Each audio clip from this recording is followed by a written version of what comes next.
Nous avons des restaurants, nous avons des supermarchés, nous avons des différents marchés. Ici même à Bonabéry seulement, nous avons peut-être environ 3-4 marchés différents. Si vous partez là-bas, vous allez trouver des nourritures sont chargées.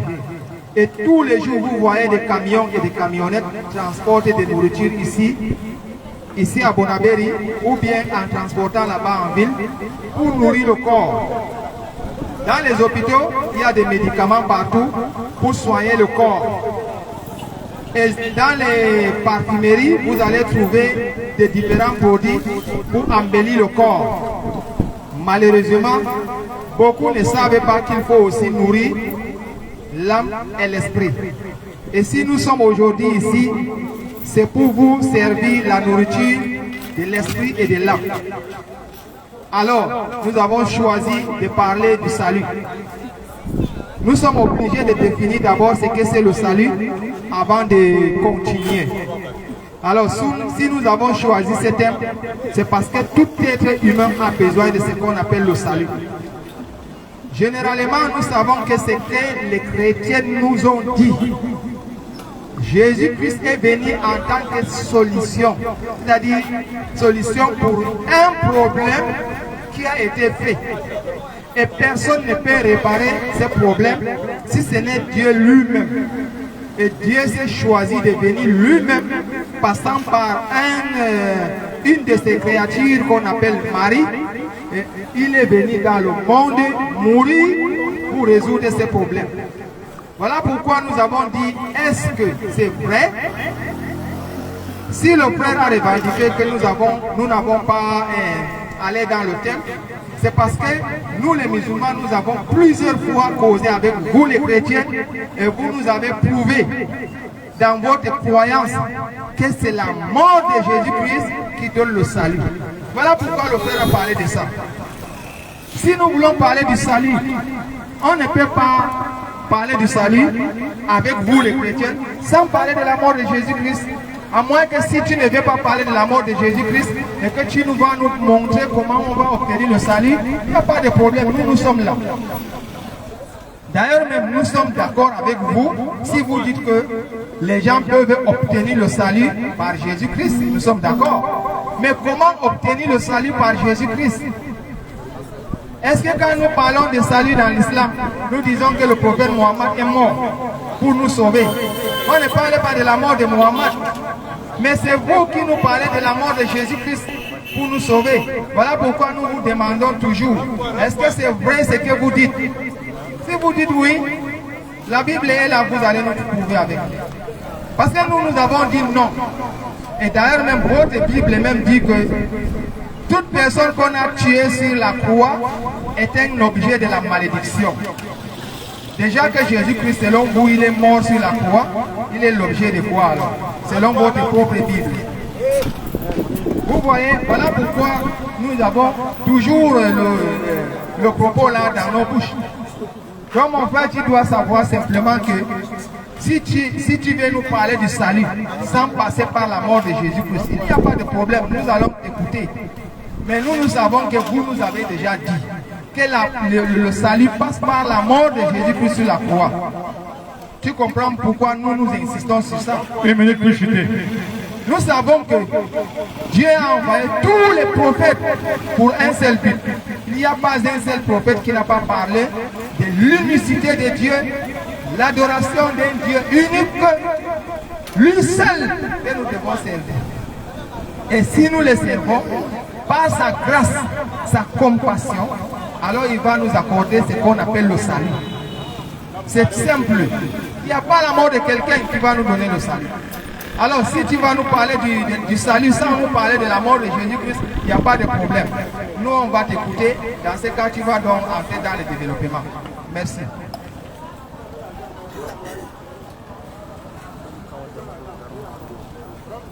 Alhamdulillah. Je tiens à rappeler à mes deux débatteurs que j'ai dit que les premières 5 minutes, c'est sur le plan de développement. Donc, je considère que les 10 minutes que vous avez fait, c'était pour développer votre thème. Alors, maintenant, s'il vous plaît les débatteurs,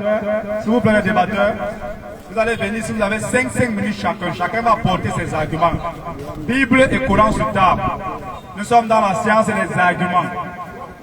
Nous sommes dans la science et les arguments. Monsieur Gédéon, vous avez 5 minutes pour présenter votre argument. Vous êtes libre de patauger comme vous voulez, mais nous voulons les arguments pour vendre le salut de l'humanité. Donc, monsieur Gédéon, vous avez 5 minutes, s'il vous plaît.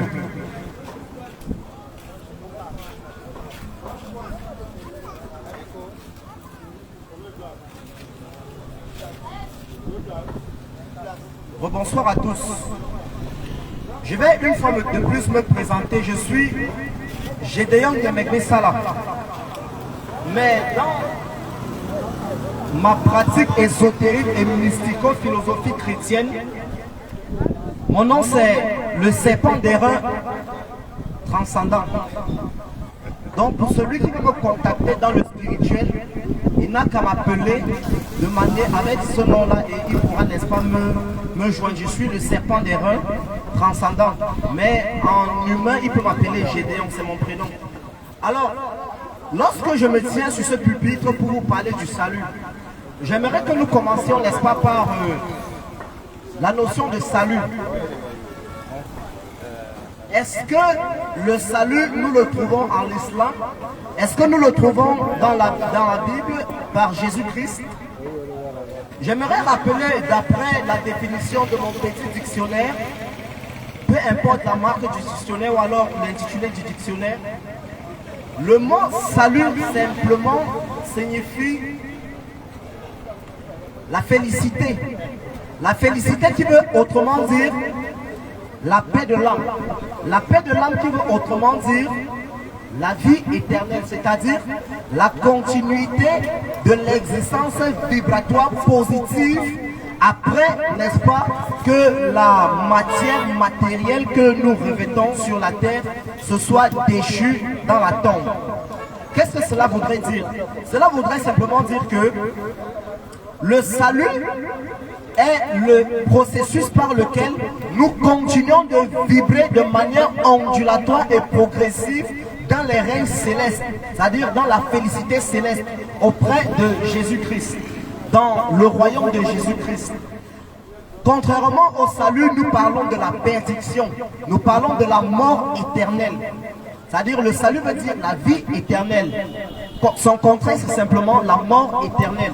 Alors, lorsque nous allons parler de la vie ou de la mort éternelle, quels sont les principes, n'est-ce pas, et les causes qui nous donnent cette vie, qui nous donnent ce salut, qui nous donnent, n'est-ce pas, cette continuité? J'aimerais ici rappeler aux uns et aux autres que aucun être humain ne meurt.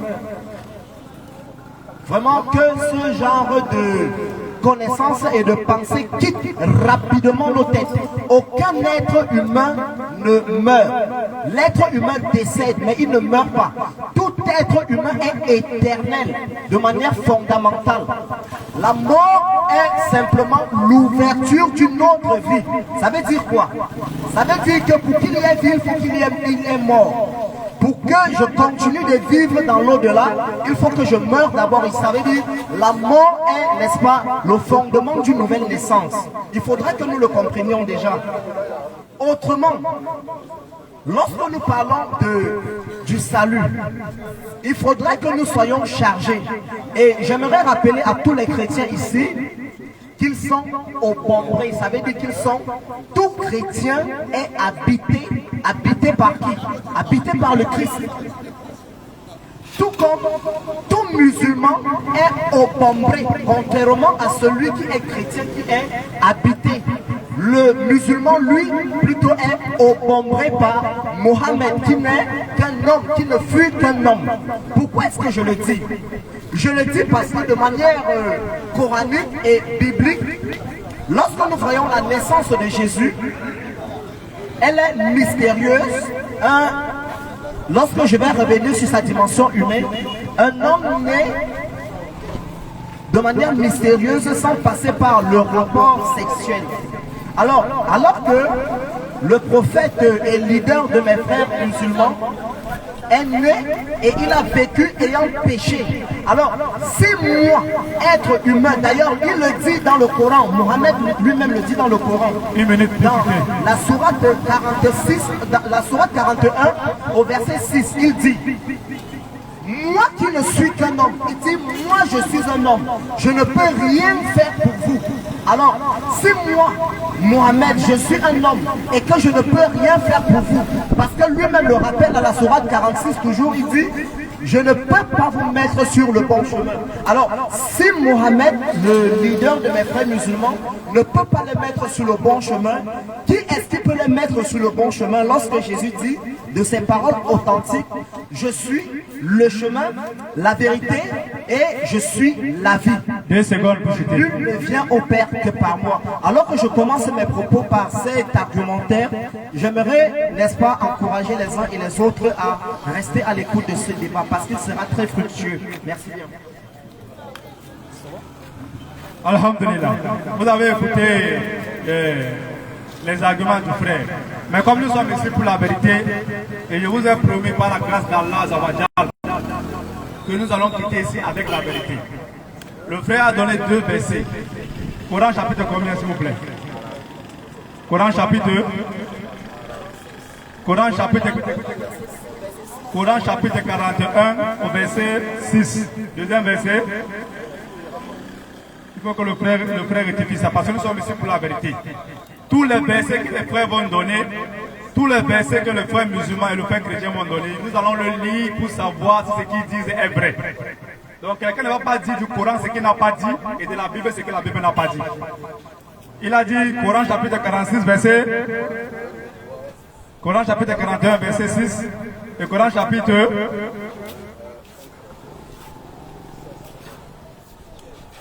Alhamdulillah, car on nous facilite.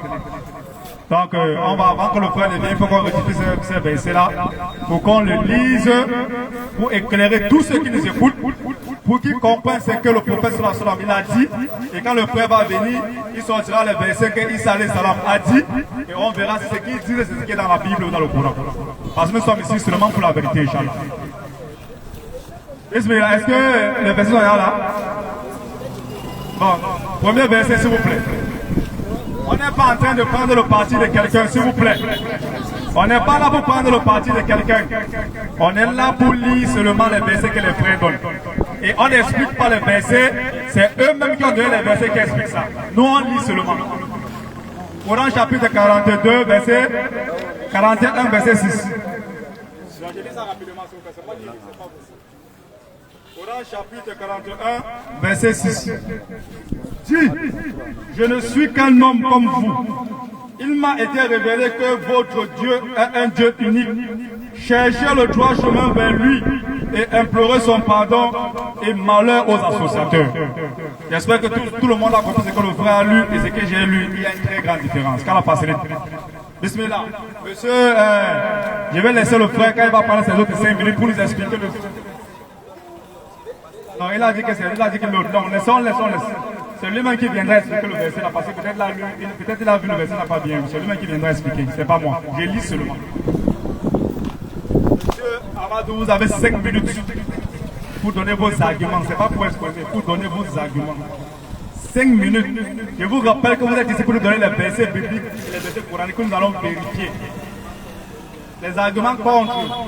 Puisque vous êtes contre lui, vous dites que le salut ne se passe pas, vous n'êtes pas sauvé par la croix. Ah non, donnez les arguments qui prouvent que ce qu'il dit est faux. Bismillah. 5 minutes. Alhamdulillah. Il continue à dire que Jésus-Christ est venu pour nous sauver et que Mohammed ne nous sauve pas. Moi, j'aimerais qu'il nous dise comment Jésus va nous sauver. Pour qu'il nous donne vraiment les détails, la façon dont Jésus va nous sauver. Puisque moi je suis d'accord que tous les prophètes sont venus pour le salut. Alors il faut qu'il donne d'abord comment, dans sa pensée, comment Jésus sauve. Si on comprend comment Jésus sauve, alors là je pourrais être d'accord avec lui ou bien je peux le contredire. Mais sinon, je le rappelle, je lui mets en garde de ce qu'il pense par rapport à une c'est-à-dire un pouvoir personnel qui vient de Jésus lui-même. De ce côté-là, mon frère, si tu veux commencer par là, c'est que tu as déjà échoué. Il faut qu'on laisse même le débat là, on rentre seulement.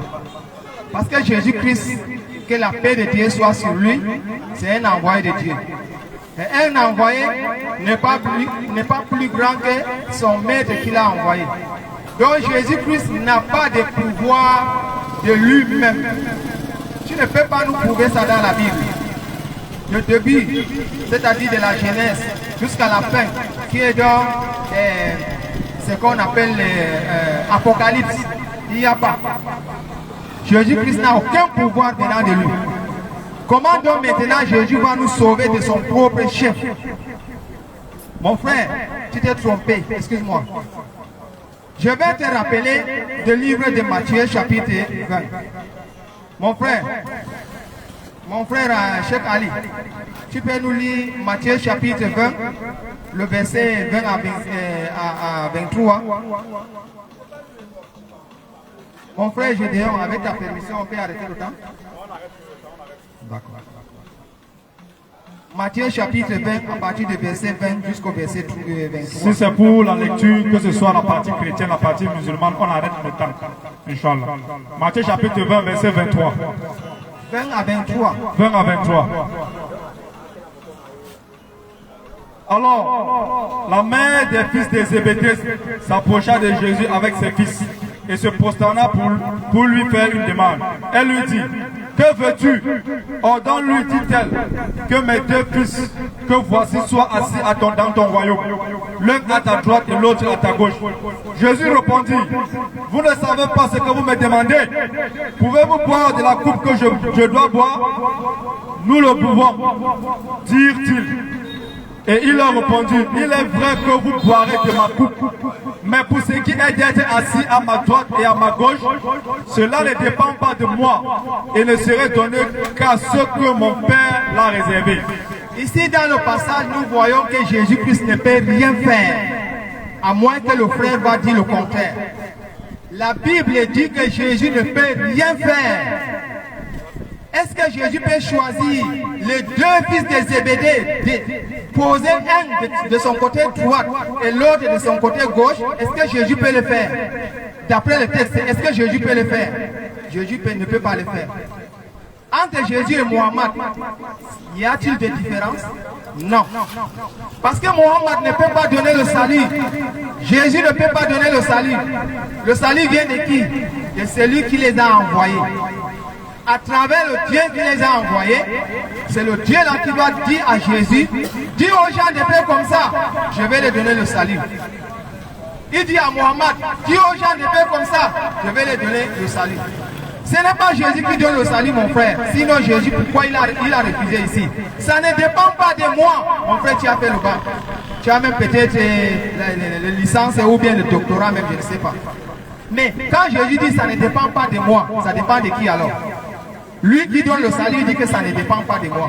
Tu vas expliquer ça comment? Il dit que ça ne dépend pas de moi. Ce n'est pas lui qui donne. Jean chapitre 5, le verset 30.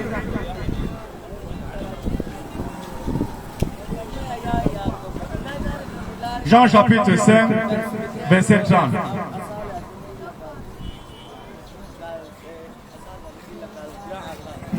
Jean chapitre 5, verset 30.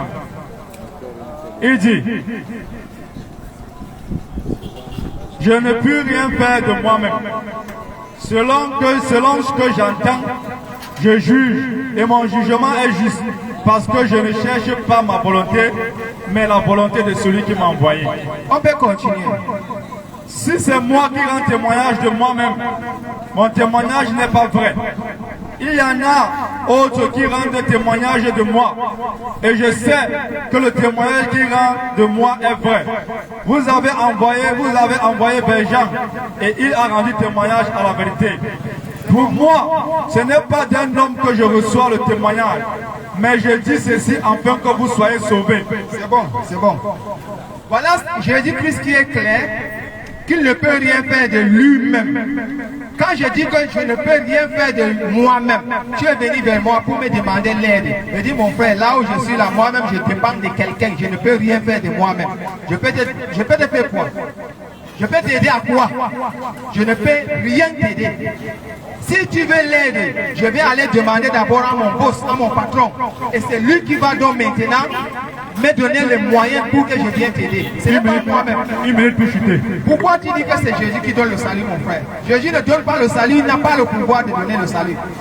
Et il est venu maintenant pour suivre les enseignements que lui-même il a reçus. Il a reçu de qui? Il a reçu de Dieu qui a envoyé, Jésus lui-même qui a envoyé aussi Mohammed. Les deux sont les envoyés de Dieu. Et c'est Dieu qui donne le salut à qui il veut, si tu respectes ses commandements. Jésus ne peut rien faire, mon frère. Mohammed et Jésus, les deux ne peuvent rien faire. Ils sont tous égaux, les messagers de Dieu. C'est Dieu seul qui a le pouvoir. Vous avez encore 2 secondes. Alhamdulillah.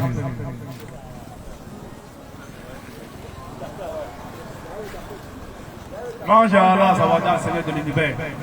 Nous avons suivi les 2 arguments des frères. Mais je trouve que le débat n'a pas encore pris bien l'ampleur. Alors, maintenant nous étions dans la contradiction. 3e phase, s'il vous plaît les débatteurs, écoutez-moi très bien. 3e phase. Ici c'est la phase de questions-réponses entre vous les débatteurs. Mais avant de donner la phase de la 3e phase, puisque le frère Gédéon est passé en premier pour faire son exposé et pour faire Yanni ses arguments, je vais lui donner encore 5 minutes pour venir faire son argumentaire. Après les 5 minutes là, il va arrêter et les 2 débatteurs vont se placer. Chacun va poser les questions avec l'autre en fonction du train des questions que moi, modérateur, vais donner. Monsieur Gédéon, vous avez 5 minutes pour votre argumentaire.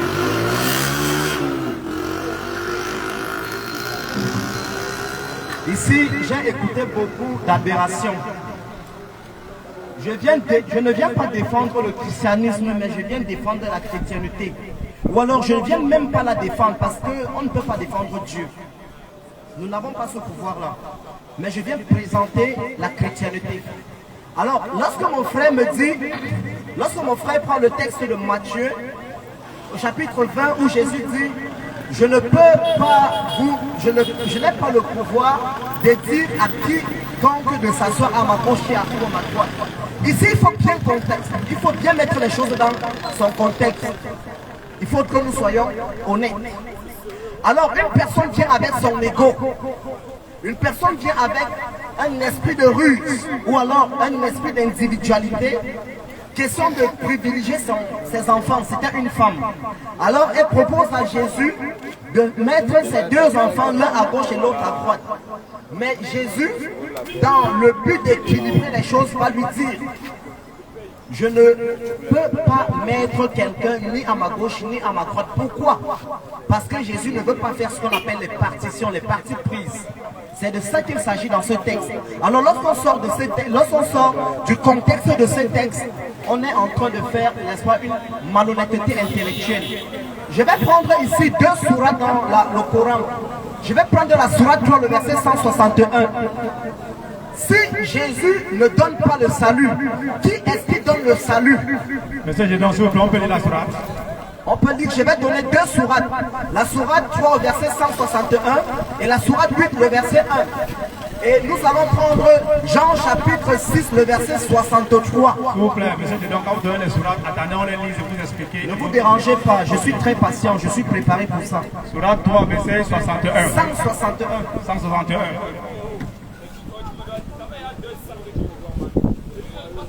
Vous dérangez pour le temps à arrêter. Sourate 3, verset 161. Un prophète n'est pas quelqu'un à s'approprier du butin.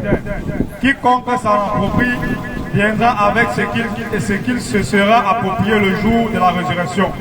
Alors, chaque individu en retrouvera pleinement ce qu'il aura acquis et ils ne seront point lésés. Ok. Je vais jumeler cette sourate avec la sourate 8 au verset 1. Et je vais expliquer quelque chose qui en découle de là. Sourate 8, verset 1. Oui. Sourate 8, verset 1. Au nom d'Allah, le tout miséricordieux, le très miséricordieux. Il t'interroge au sujet du butin. Le butin est à Allah et à son messager.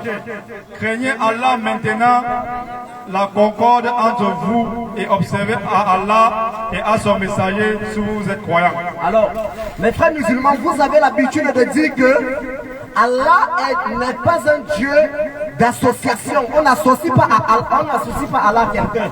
Mais ici, il est dit, le butin appartient à Allah et est une conjonction de coordination qui veut dire association. Déjà là, ça montre qu'il y a contradiction dans vos textes coraniques. Et maintenant, la sourate 3, le verset 161 qui dit que le prophète ne doit pas s'approprier le butin. Ça veut dire quoi? Ça veut dire que le prophète ne doit pas prendre les biens des gens. Mais ici, il vient encore se contredire dans la sourate 8 au verset 1 et il dit le butin appartient à Allah et à son prophète. Qu'est-ce qu'on doit accepter? Où est-ce qu'on peut trouver le salut lorsque les textes coraniques déjà sont contradictoires de manière fondamentale? Lorsque je m'arrête d'abord sur ça. Alors, je vais te donner le texte de Jean chapitre 6, le verset 63. Jean chapitre 6. Je montre d'abord ici les incohérences du Coran qui veulent nous présenter un livre à partir duquel on peut trouver le salut. Jean chapitre 6. Le verset 63. Au verset 63. Oui. Jean chapitre 6, verset 63. Il est dit, c'est l'esprit qui vivifie. La chair ne sert de rien. La parole que je vous ai dite, son esprit est vie. La parole que Jésus dit, la parole que moi, Jésus, je vous ai dit, elle est esprit et vie. Est-ce que Jésus a le pouvoir de donner le salut? Jean chapitre 14 et on prend le verset 4. Jean chapitre 14, verset 4. Parce que j'ai expliqué le contexte dans lequel Jésus dit, je ne peux pas faire asseoir quelqu'un à ma gauche ni à ma droite. Et maintenant, écoutons ce que Jésus dit dans Jean chapitre 14, le verset 4. Commençons même au verset 3. Jean chapitre 14, verset 3 à 4. Oui.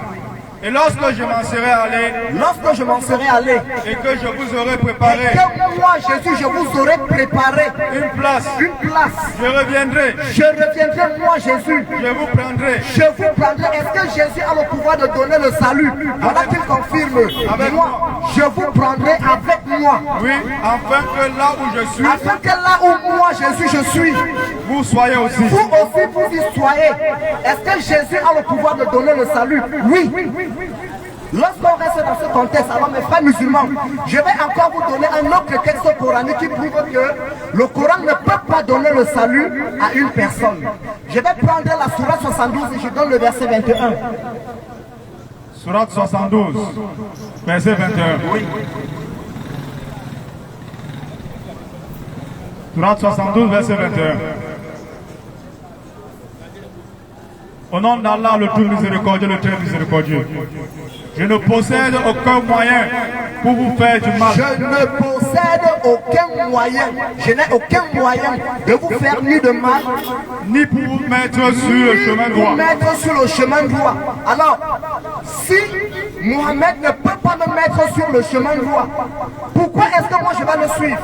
Alors que Jésus me confirme de ses paroles authentiques qu'il est lui le chemin. Il n'est pas le chemin. Or, la sourate 11 nous dit, dans la sourate 11, je pense le verset 59, Allah dit qu'il est, lui, Allah, il est sur le chemin. Il est sur le chemin. Alors que Jésus dit que lui, il est le chemin. On voit un peu la différence. Allah est sur le chemin. Ça veut dire que Allah est guidable. Allah lui-même déjà est guidable. Or, Jésus dit qu'il est le chemin. Entre celui qui est le chemin et celui qui est sur le chemin, qui est-ce qu'on doit suivre? Je vous démontre alors par vos textes coraniques que le salut ne se trouve nullement pas dans ce livre. Alors, le salut est expérimental et Jésus est expérimentable. Allah n'est pas expérimentable. Il n'est pas palpable. Mes frères et sœurs, venez à Jésus, y compris vous les musulmans. N'endurcissez pas vos cœurs. Merci beaucoup, monsieur Gédéon. Maintenant, je vous ai dit que on va passer maintenant aux questions-réponses entre le modérateur et les débatteurs. Bien. Je vais commencer par mon frère musulman.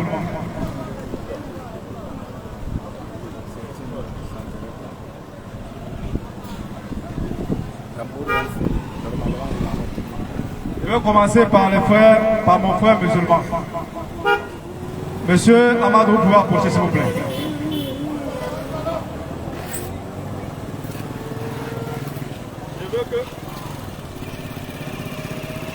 Je veux que vous preniez les sourates que le frère a données. Je vais vous poser des questions, Inch'Allah. Parce qu'il a donné des sourates que moi je ne comprends pas. Et je veux que vous nous expliquiez ce qu'il a dit, afin que nous puissions comprendre. Et je vais vous donner les textes bibliques. Je veux que vous donniez les textes bibliques que le frère a cités et vous nous expliquez aussi, Inch'Allah. Bien. Le frère a donné sourate, première sourate. Donnez-moi s'il vous plaît. Première sourate, sourate 52, c'est ça non? Sourate 41, verset 6. C'est la première sourate qu'il a donnée. Sourate 41, verset 6. C'est bien ça? Okay. Est-ce que c'est la sourate que vous avez donnée, monsieur Gédéon, s'il vous plaît? Oui, effectivement, c'est la sourate qu'il a donnée.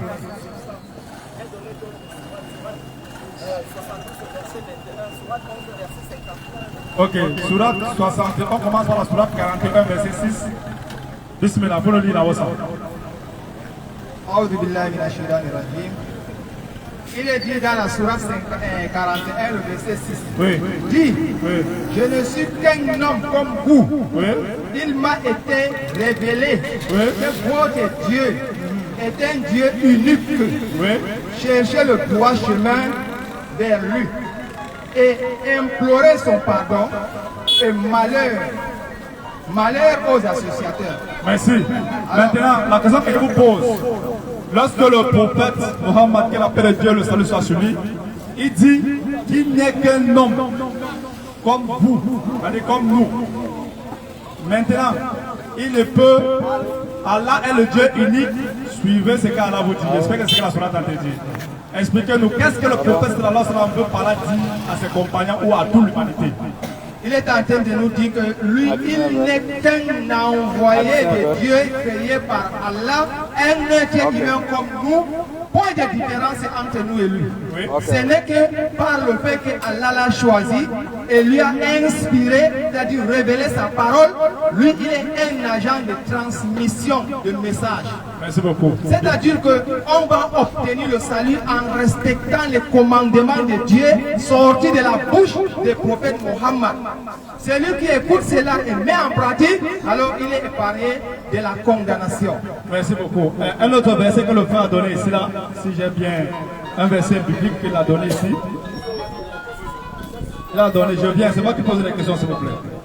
Il a donné Jean chapitre 6 au verset... Jean chapitre 6, verset 63.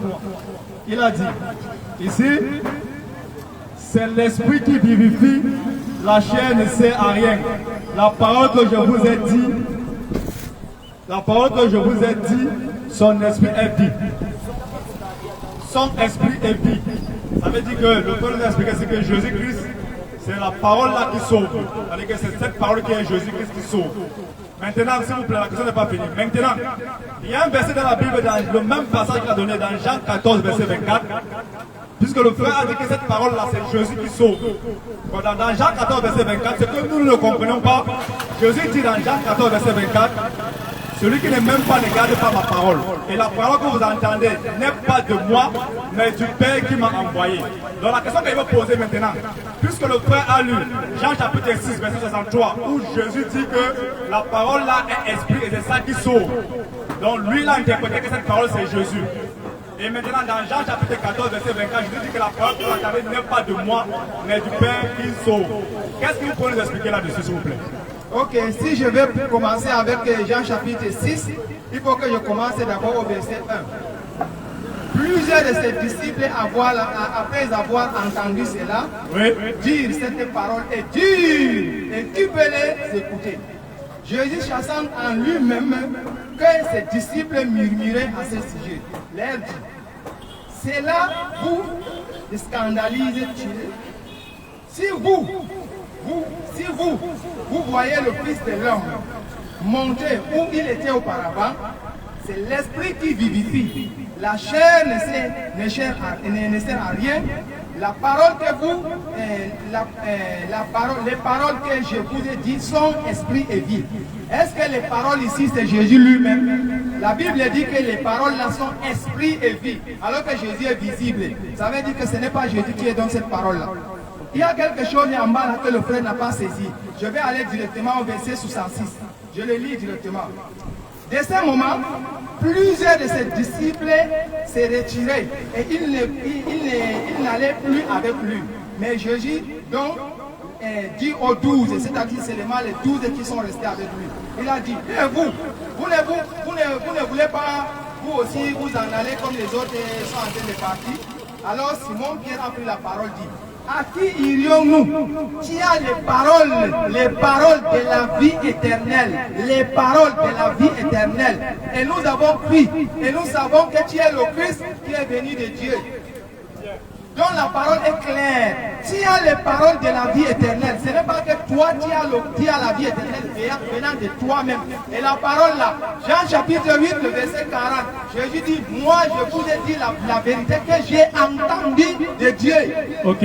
Bon, c'est clair, ce n'est pas Jésus qui donne le salut. Bien, ceci je comprends bien.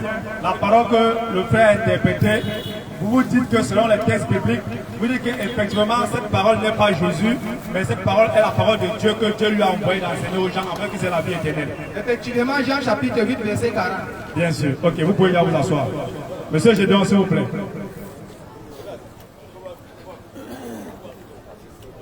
Préparez-vous l'assistant parce que vous aurez des questions, Inch'Allah. Monsieur Gédéon a donné la sourate 61. Sourate 61 au verset 21. Sourate 72, verset 21. S'il vous plaît, monsieur Gédéon, j'aimerais que vous nous lisiez cette sourate à haute voix, s'il vous plaît.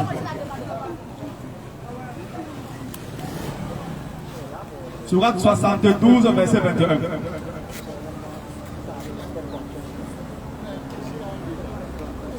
Préparez-vous l'assistance, si vous avez des questions, Inch'Allah, vous posez, Inch'Allah. Sourate 72, verset 21. Je ne sais pas si le modérateur est débatteur parce que je le vois dans une forme de déséquilibre lorsque le musulman est en train d'argumenter, il lui donne des versets et il veut joindre ces versets à ce que le débatteur est en train. Je vois ce petit jeu là, mais ne vous inquiétez pas. Voici ce que la sourate 72 verset 21. S'il vous plaît, monsieur Gédéon, s'il vous plaît, monsieur Gédéon, attendez un peu, monsieur Gédéon, s'il vous plaît.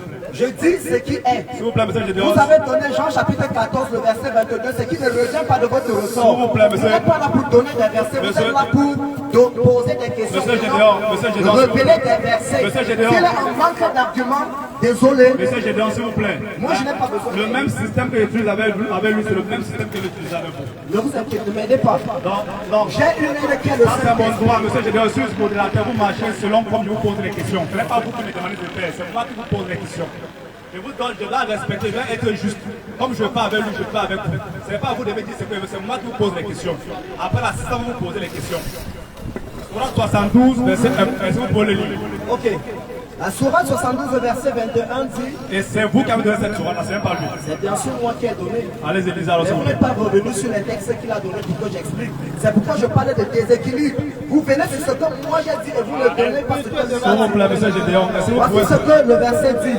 Je ne possède aucun moyen pour vous faire du mal, ni vous mettre sur le chemin droit. Ok. S'il vous plaît. Excusez-moi. C'est pas ça qui est écrit ici. Je ne vois pas s'il vous plaît.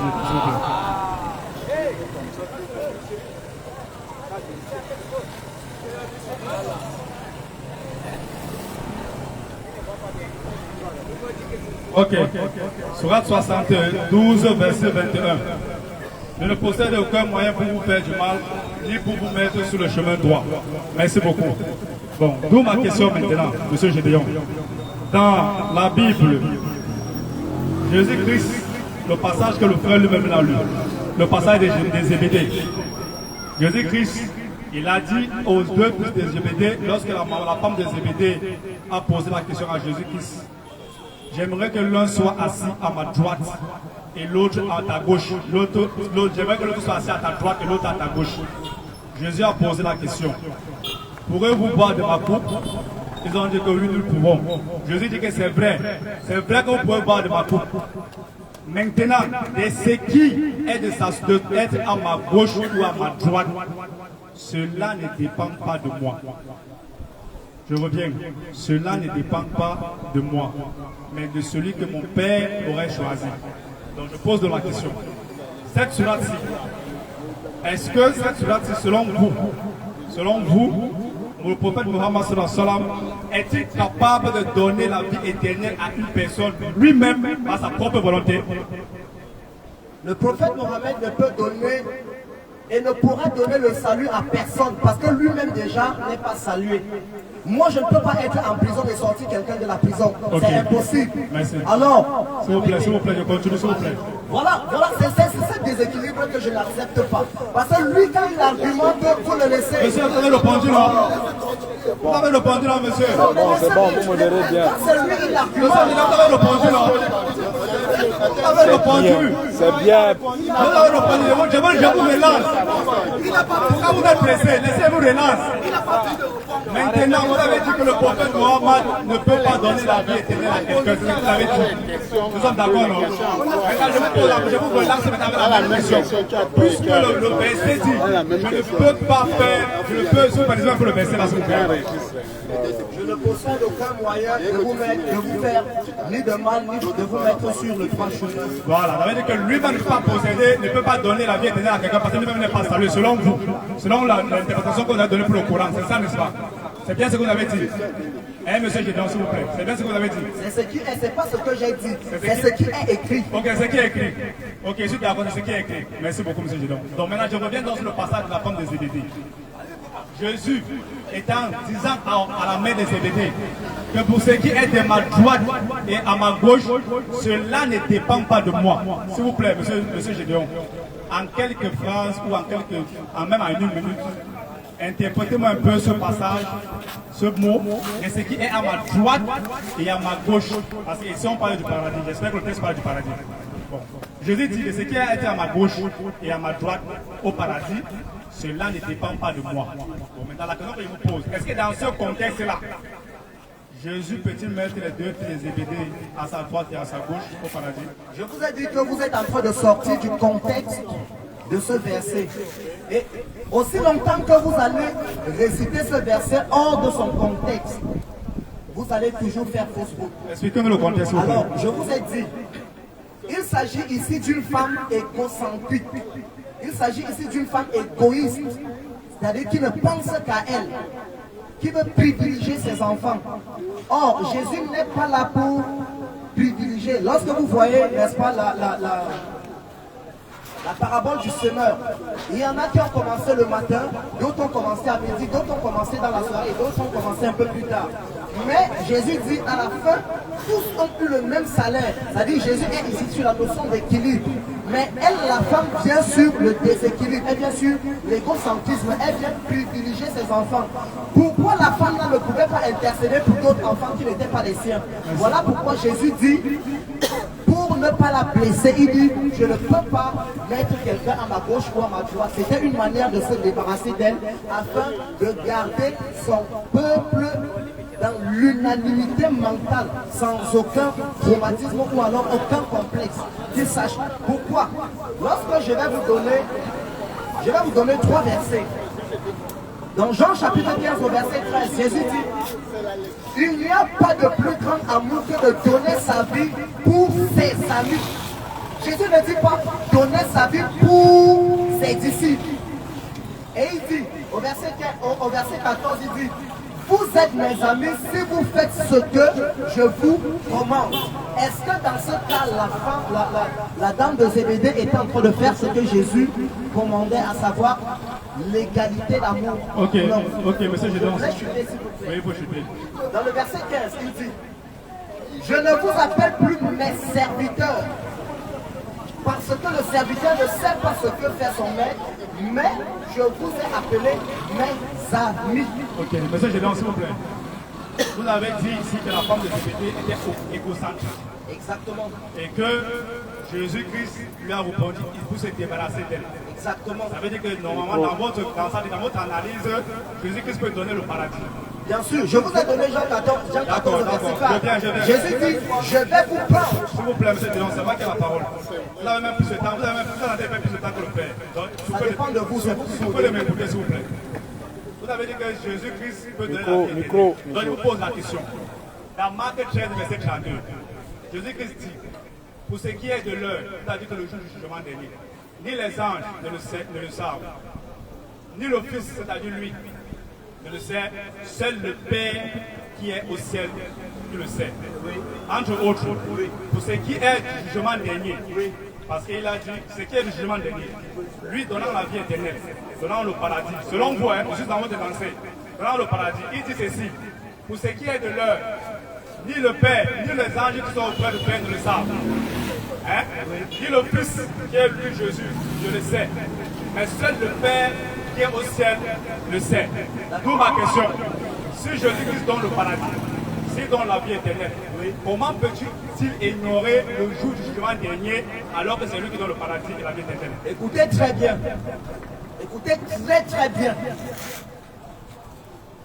Jésus n'ignore pas la fin. Matthieu chapitre 24. Ne tombez pas dans le piège de... Ne tombez pas dans ce petit jeu, ne jouez pas ce petit jeu avec moi. Matthieu chapitre 24. Je commence au verset 13. S'il vous plaît, je vais lire s'il vous plaît. Matthieu chapitre 14, oui. Matthieu chapitre 24, verset 13. Et 14. Il faut tenir compte que je suis en train de donner plus de temps que le Père. Ça vous engage, c'est vous qui décidez. Matthieu chapitre 24, verset 13 à 14. Il dit, mais celui qui préservera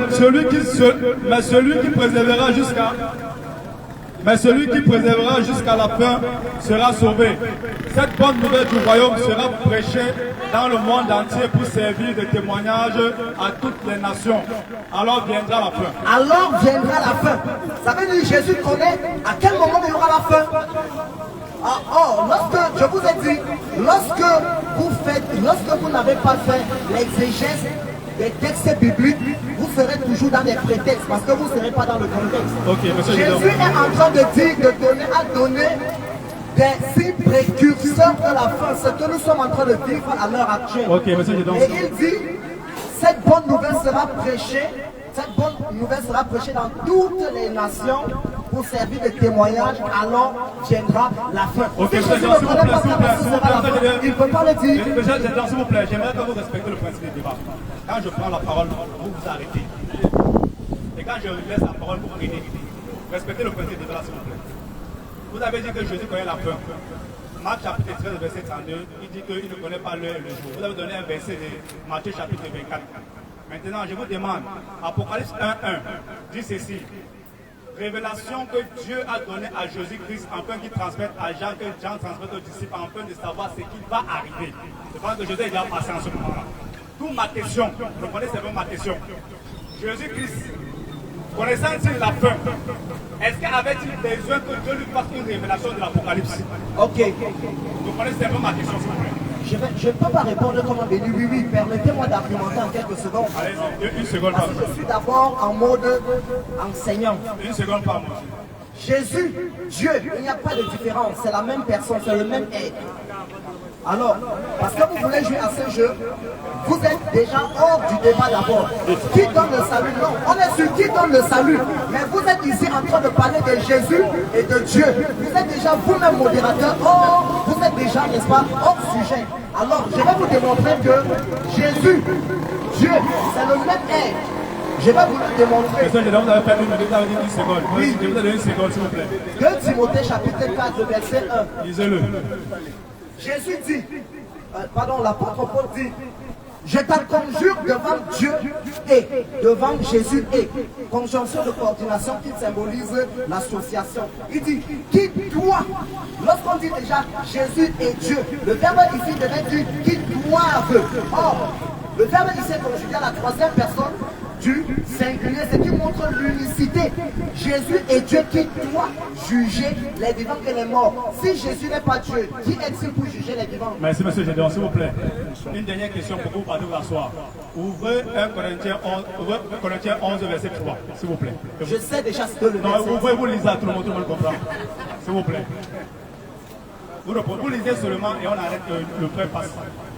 Lisez simplement ça. 1 Corinthiens 11, verset 3. Si c'est lui qui passe, il est mieux qu'il lise parce que vous allez lui poser Je veux la que vous question. lisez, je suis avec vous, lisez, c'est pas vous qui me demandez, vous Je lisez. veux cependant que vous sachiez que Christ est le chef de l'homme, de tout homme, Oui. que tout homme est le chef de la femme et que Dieu est le chef de Christ. Merci beaucoup, vous pouvez vous asseoir.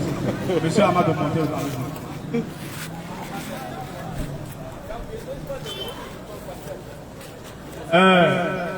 Mon frère Amadou, vous avez entendu ce que vous avez pas chanté, le frère fait presque 10 minutes. Mais je ne vais pas vous donner 10 minutes, normalement je vais vous donner 2 minutes pour que vous répondiez à la question. Le frère a pris la même surat qu'il a pris, surat 71, verset 2. C'est ça, l'homme. Il a donné la sourate 11, le verset 59. Ne restez pas sur les autres. Surat 71, verset 59. 56, pardon, 56. Verset 56. S'il vous plaît, monsieur Gédéon, la parole. Quand vous étiez là-bas, il était calme. Je vous pose la question, répondez-moi simplement. Ça, c'est le principe du dialogue. Surat 71, verset 56. Sourate 11, le verset 56. Surat 11, verset 56. Lisez-nous ça, s'il vous plaît. Je cherche d'abord la sourate. Surat 11, je vais chercher après, je vais chercher vite. Vous nous expliquez ça. Surat 11, verset 56.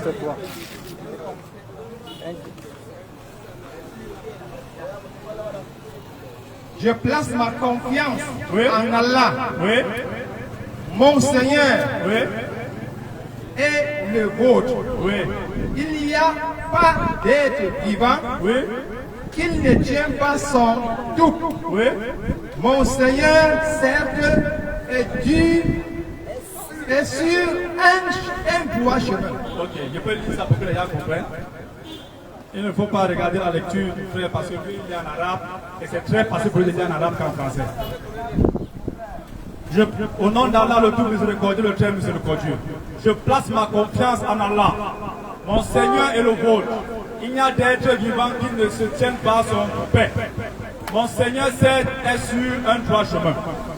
Maintenant, la question que je vous pose, vu que le prophète Mohammed, que la paix de Dieu soit sur lui, Allah l'a envoyé pour venir annoncer la nouvelle à toute l'humanité comme votre Coran le dit. Et ce passage, si le prophète lui-même demande, il dit qu'il place sa confiance en Allah. Et qu'un homme ne peut le faire sans le toupet d'Allah. Je veux que vous nous expliquiez ce verset en 5 secondes, s'il vous plaît. Je relis le verset, s'il vous plaît. S'il vous plaît, monsieur Gédéon, ce n'est pas vous qui avez la parole. S'il vous plaît. Je relis le verset 56. Vous avez donné 56, c'est le verset que vous avez donné, non? La deuxième partie du verset 56 qui m'intéresse. Allah est sur le droit chemin, c'est ce que je veux. C'est pas la partie A. La Bible, le Coran dit, mon Seigneur est sur un droit chemin. Merci beaucoup. Bon, je vous pose la question. Que signifie mon Seigneur est sur un droit chemin? Le Seigneur, c'est Allah. Celui Oui, qui parle, c'est le prophète Mohammed. Parce que Allah lui dit de nous dire. Et comme lui, il est transmetteur du message, et il répète ce que Allah lui avait dit. Alors le chemin ici, c'est le chemin de qui Allah est sûr. Selon le frère, c'est Jésus lui-même qui est le chemin. Donc Allah est sur Jésus. C'est la compréhension du frère. Par contre, le chemin d'Allah, Allah est sur son chemin. Allah est sur son chemin. Donc comme Allah a tracé son chemin, lui-même il est sur son chemin, il ne dévie pas.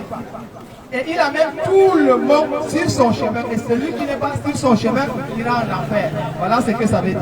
Merci beaucoup. Bien. Le frère est venu ici, il a dit que Jésus-Christ est le salut. C'est lui qui donne le salut. Maintenant, puisque le verset dit que Allah est sur son chemin. Deuxième question. Jésus dit, celui qui me voit, voit non pas moi. C'est-à-dire que celui qui voit Jésus, voit non pas moi, mais celui qui m'a envoyé. On est d'accord, n'est-ce pas?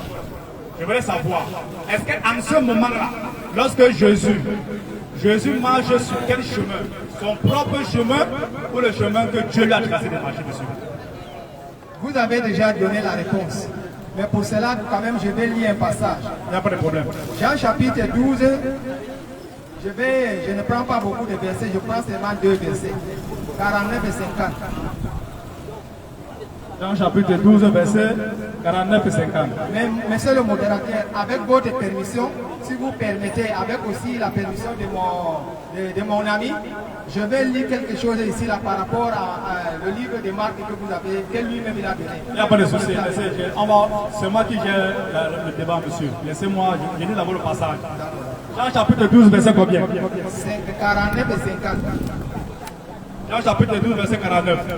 Car je n'ai point parlé de moi-même, mais le Père qui m'a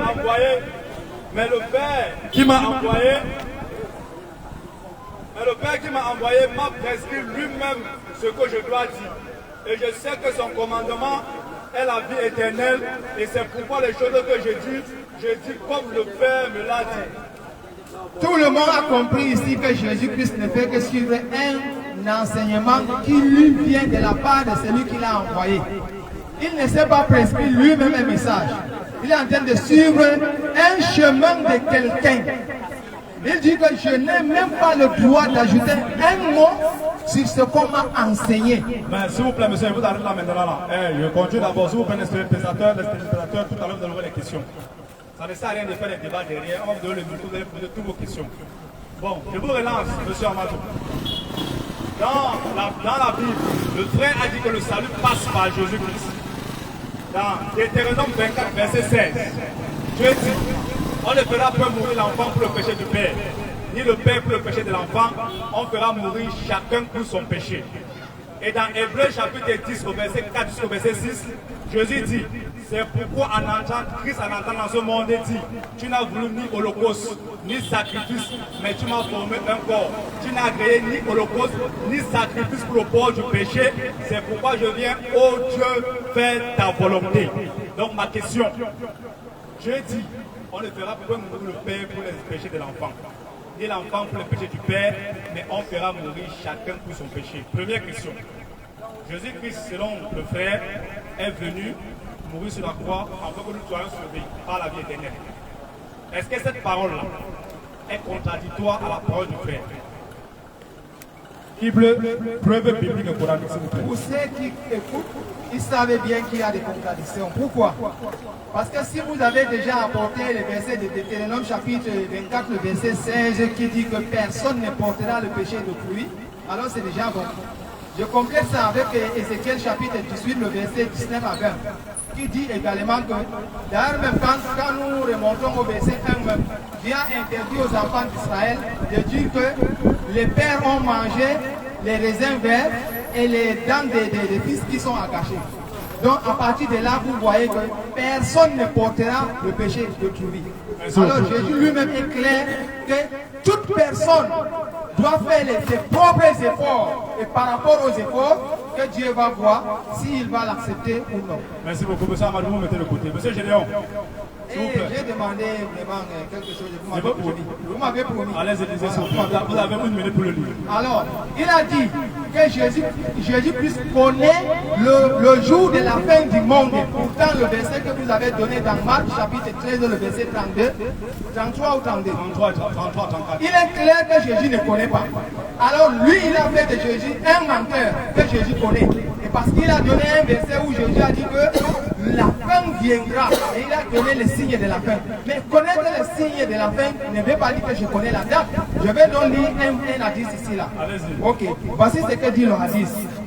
La personne qui est venue demander au prophète Mohammed, c'était l'ange Gabriel qui s'est déguisé en être humain. Elle est venue poser la question. Et à la fin, le prophète Mohammed a demandé à ses disciples, à l'occurrence Oumar, est-ce que tu connais la personne qui est venue me poser des questions? Oumar a dit que je ne connais pas. C'est Allah et son messager qui connaît.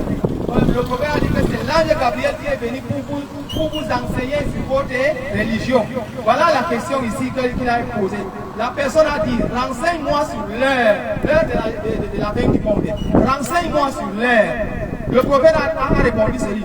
Celui qui est interrogé sur celle-ci n'en sait rien, n'en sait plus, n'en sait rien sur ce qu'on l'a interrogé. Donc le prophète Mohammed a affirmé ici qu'il ne connaît rien concernant la date de la fin du monde. Mais s'il vous plaît, il a donné les signes. Donc c'est le fait de donner les signes qui prouve qu'on connaît ce que le prophète Mohammed connaît. Je vais lire rapidement pour que tu nous expliques ça en une seconde, s'il vous plaît. Renseigne-moi sur leur dernier esprit, le dernier repris, l'homme repris. Celui qui est interrogé, celui-ci ne sait pas plus que celui qui est interrogé. Alors, renseigne-moi sur ces signes avant-coureurs. Lorsque la femme esclave enfantera sa maîtresse, et lorsque tu verras les va-nu-pieds, sans habit, pauvres, bergers, rivaliser dans la hauteur des constructions, puis l'homme s'en alla. Après un moment, le prophète me dit, Omar, sais-tu qui pose les questions?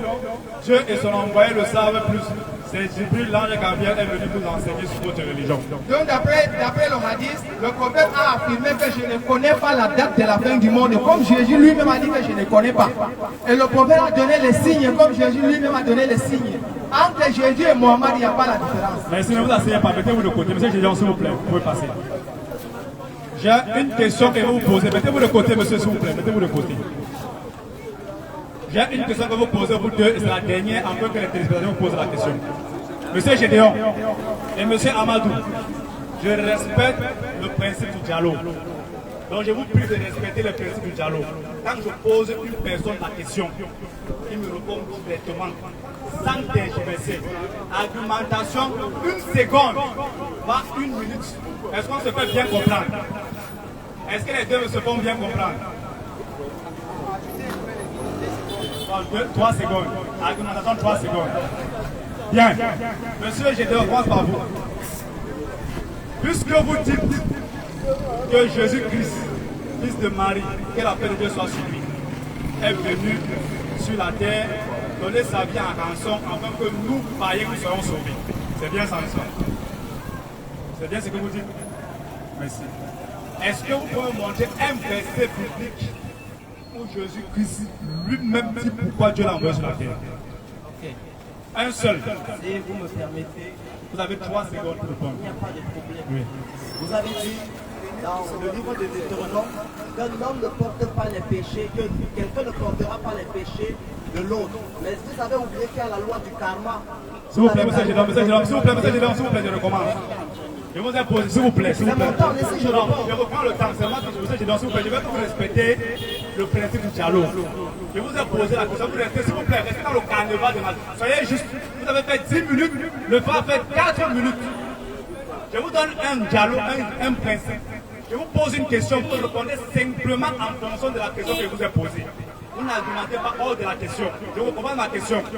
Vous dites, vous, monsieur Gédéon, que Jésus-Christ a été envoyé pour lui donner sa vie en rançon sur la croix. Je vous pose la question. Vous me montrez un verset biblique où Jésus-Christ lui-même donne le but de sa mission.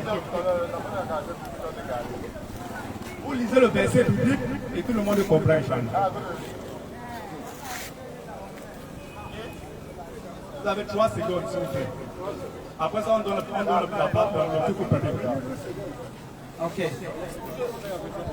Je suis dans le livre de Jean chapitre 10 et le verset 10. Jean chapitre 10. S'il vous plaît, je demande à l'assistance. Je demande à l'assistance de rester tranquille, de rester écouté. Jean chapitre 10, verset. Le verset 10. Au verset 10. Je lis. Jean chapitre 10, au verset 10. Le voleur ne vient que pour dérober, égorger et détruire. Mais moi je suis venu afin que les brebis aient la vie et qu'elles soient dans l'abondance.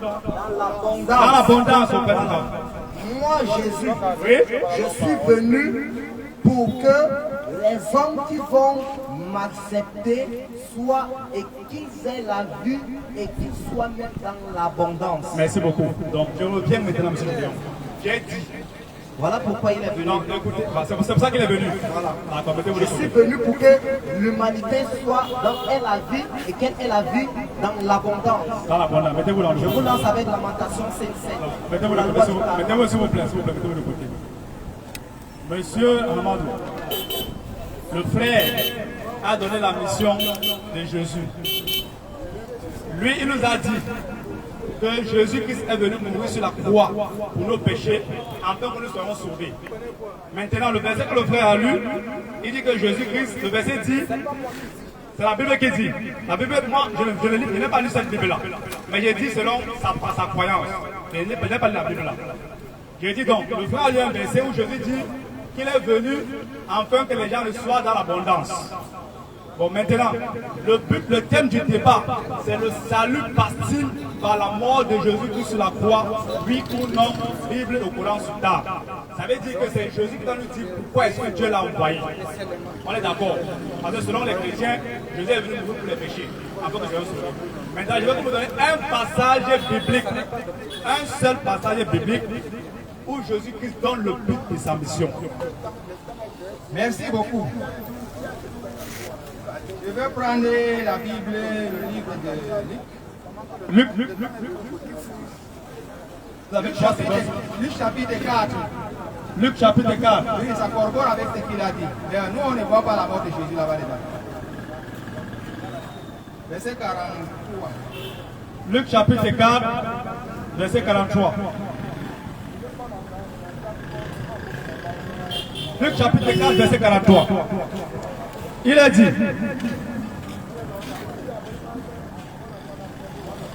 dès que le jour parut, il sortit et alla dans... Verset 43. Mais il a dit, il faut aussi que j'annonce aux autres villes de la bonne nouvelle du royaume de Dieu, car c'est pour cela que j'ai été envoyé. Et si quelqu'un dit, car, ça veut dire qu'on met 2 points. S'il vous plaît, c'est moi qui pose la question. Attendez, s'il vous plaît. Vous avez lu le verset. Jésus dit, il faut que j'annonce la bonne nouvelle aux autres nations, car c'est pour cela que j'ai été envoyé. D'où ma question. Jésus-Christ a-t-il été envoyé pour annoncer la bonne nouvelle selon la Bible, ou a-t-il été envoyé pour mourir sur la croix pour que les gens soient sauvés? C'est le verset. Je n'ai été envoyé qu'aux brebis perdus de la maison d'Israël. Ça corrobore avec ça là. Les autres villes, ce sont les villes d'Israël. Sa mission, c'est de transmettre le message. Point final. Merci beaucoup. Vous pouvez vous mettre à côté. Monsieur, je donne s'il vous plaît. Allez-y s'il vous plaît. Il y a les questions. Bon, monsieur Gédéon, je vous pose la question. Est-ce que Jésus-Christ est un menteur? Hein? Non, s'il vous plaît. Est-ce que Jésus-Christ est un menteur? Ok, Jésus n'est pas menteur. Est-ce que vous croyez à la parole de Jésus? Je crois à la parole de Jésus puisqu'elle habite en moi. Merci beaucoup. Bien. Lorsque Jésus-Christ dit, il faut que j'annonce la bonne nouvelle aux autres nations, car c'est pour cela que j'ai été envoyé. Aux autres villes, car c'est pour cela que j'ai été envoyé. Maintenant, pour que les autres lisent, pour que les autres comprennent, je veux que vous me lisez le verset là, le verset qu'il a lu, et vous finissez avec le verset, et vous nous expliquez ça. Le verset suivant, le verset suivant. Alors, mais il leur dit, il faut que j'annonce aux autres villes la bonne nouvelle du royaume de Dieu, car c'est pour cela que j'ai été envoyé. Oui. Et il prêchait dans la synagogue de la Galilée. Alors, avec 3 secondes, s'il vous plaît. lorsqu'on veut expliquer les vraies choses, laissez les 3 secondes. Si vous voulez qu'on explique de manière approfondie, donnez assez de temps. Vous avez 3 secondes. Vous avez 3 secondes. Il faut déjà. Je vais donc maintenant, lorsque mon frère s'appuie sur Matthieu 15, 21 qui dit, je n'ai été envoyé qu'aux brebis perdues de la maison d'Israël. Il faut déjà comprendre de quel Israël il s'agit. Non, monsieur, s'il vous plaît. Monsieur Gédéon, je parle de temps, monsieur Gédéon. Revenez. Non, monsieur Gédéon, je ne veux pas jouer à ce jeu avec vous. Revenez dans ma question que je vous ai posée. Je suis sur le texte. J'ai dit, monsieur Gédéon. il faut que j'annonce la bonne nouvelle à d'autres nations, car c'est pour cela que j'ai été envoyé. Je suis en train de Et répondre. il prêchait dans toutes les synagogues. Je suis en train de répondre. Répondez-moi en fonction de ce passage. Je suis en train de répondre. Ne sortez pas de là, sinon je vais arrêter. Sinon je vais arrêter, ne sortez pas de là. Je suis en train de répondre. Allez, alors. Je suis un chrétien libéral. Oui, on peut même voir la loi, parce que le jour par le frère, on peut voir la loi. S'il vous plaît. Permettez que je réponde. Oui. Alors, tout le monde est musulman. On a fait de lorsque Jésus est en train de dire, il faut que j'annonce la bonne nouvelle aux autres villes. Ici, Jésus est en train de préciser qu'il n'est pas venu uniquement pour Israël. Il faudrait que nous le sachions. Pourquoi? C'est pourquoi j'ai dit, il faut qu'on comprenne la notion d'Israël. De quel Israël il s'agit? Israël la ville, Israël l'individu, Israël la famille ou Israël le pays? Alors lorsqu'on a répondu à cette question, on saura de quel Israël il s'agit. Voilà pourquoi Jésus dit, parce qu'il faut comprendre déjà le contexte social dans lequel il se trouvait.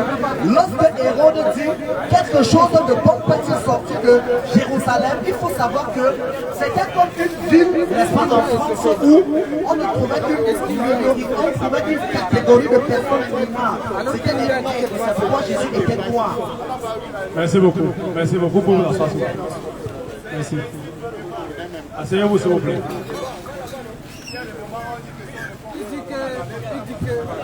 Vous savez, à tous ceux, s'il vous plaît, à tous ceux qui sont en train de s'agiter, s'il vous plaît, l'assistance, Viens poser la question. à tous ceux qui sont en train de s'agiter, à tous les chrétiens qui pensent que nous sommes injustes, je vous dis ceci.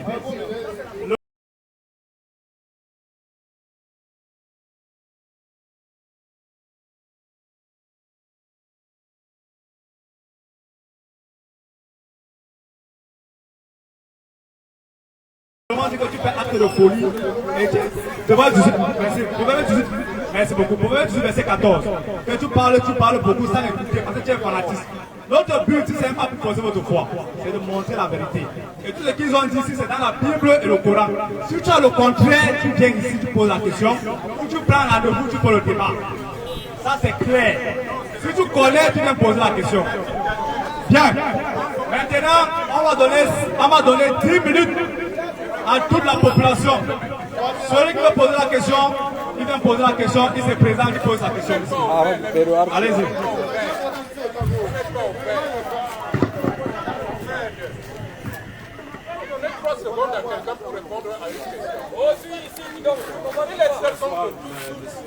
Baissez. Tournez comme vous voulez.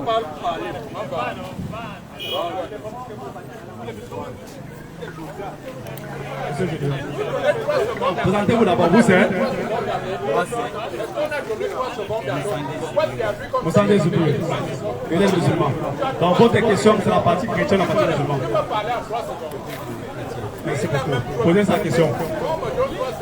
Je veux savoir qui est Jésus. Qui est Jésus? Bon, excusez-moi, on a fait une erreur. Hein? Le thème de la question est basé sur le thème. Alors, le thème c'est le salut passe-t-il par la mort de Jésus sur la croix, oui ou non? Donc lorsque vous voulez poser la question, vous devez poser la question en fonction du thème. Vous allez se comprendre. Avec que selon lui, selon le Père, avec les arguments, il a prouvé qu'effectivement, pour avoir le paradis, il faut croire que Jésus est venu sur la croix pour nos péchés.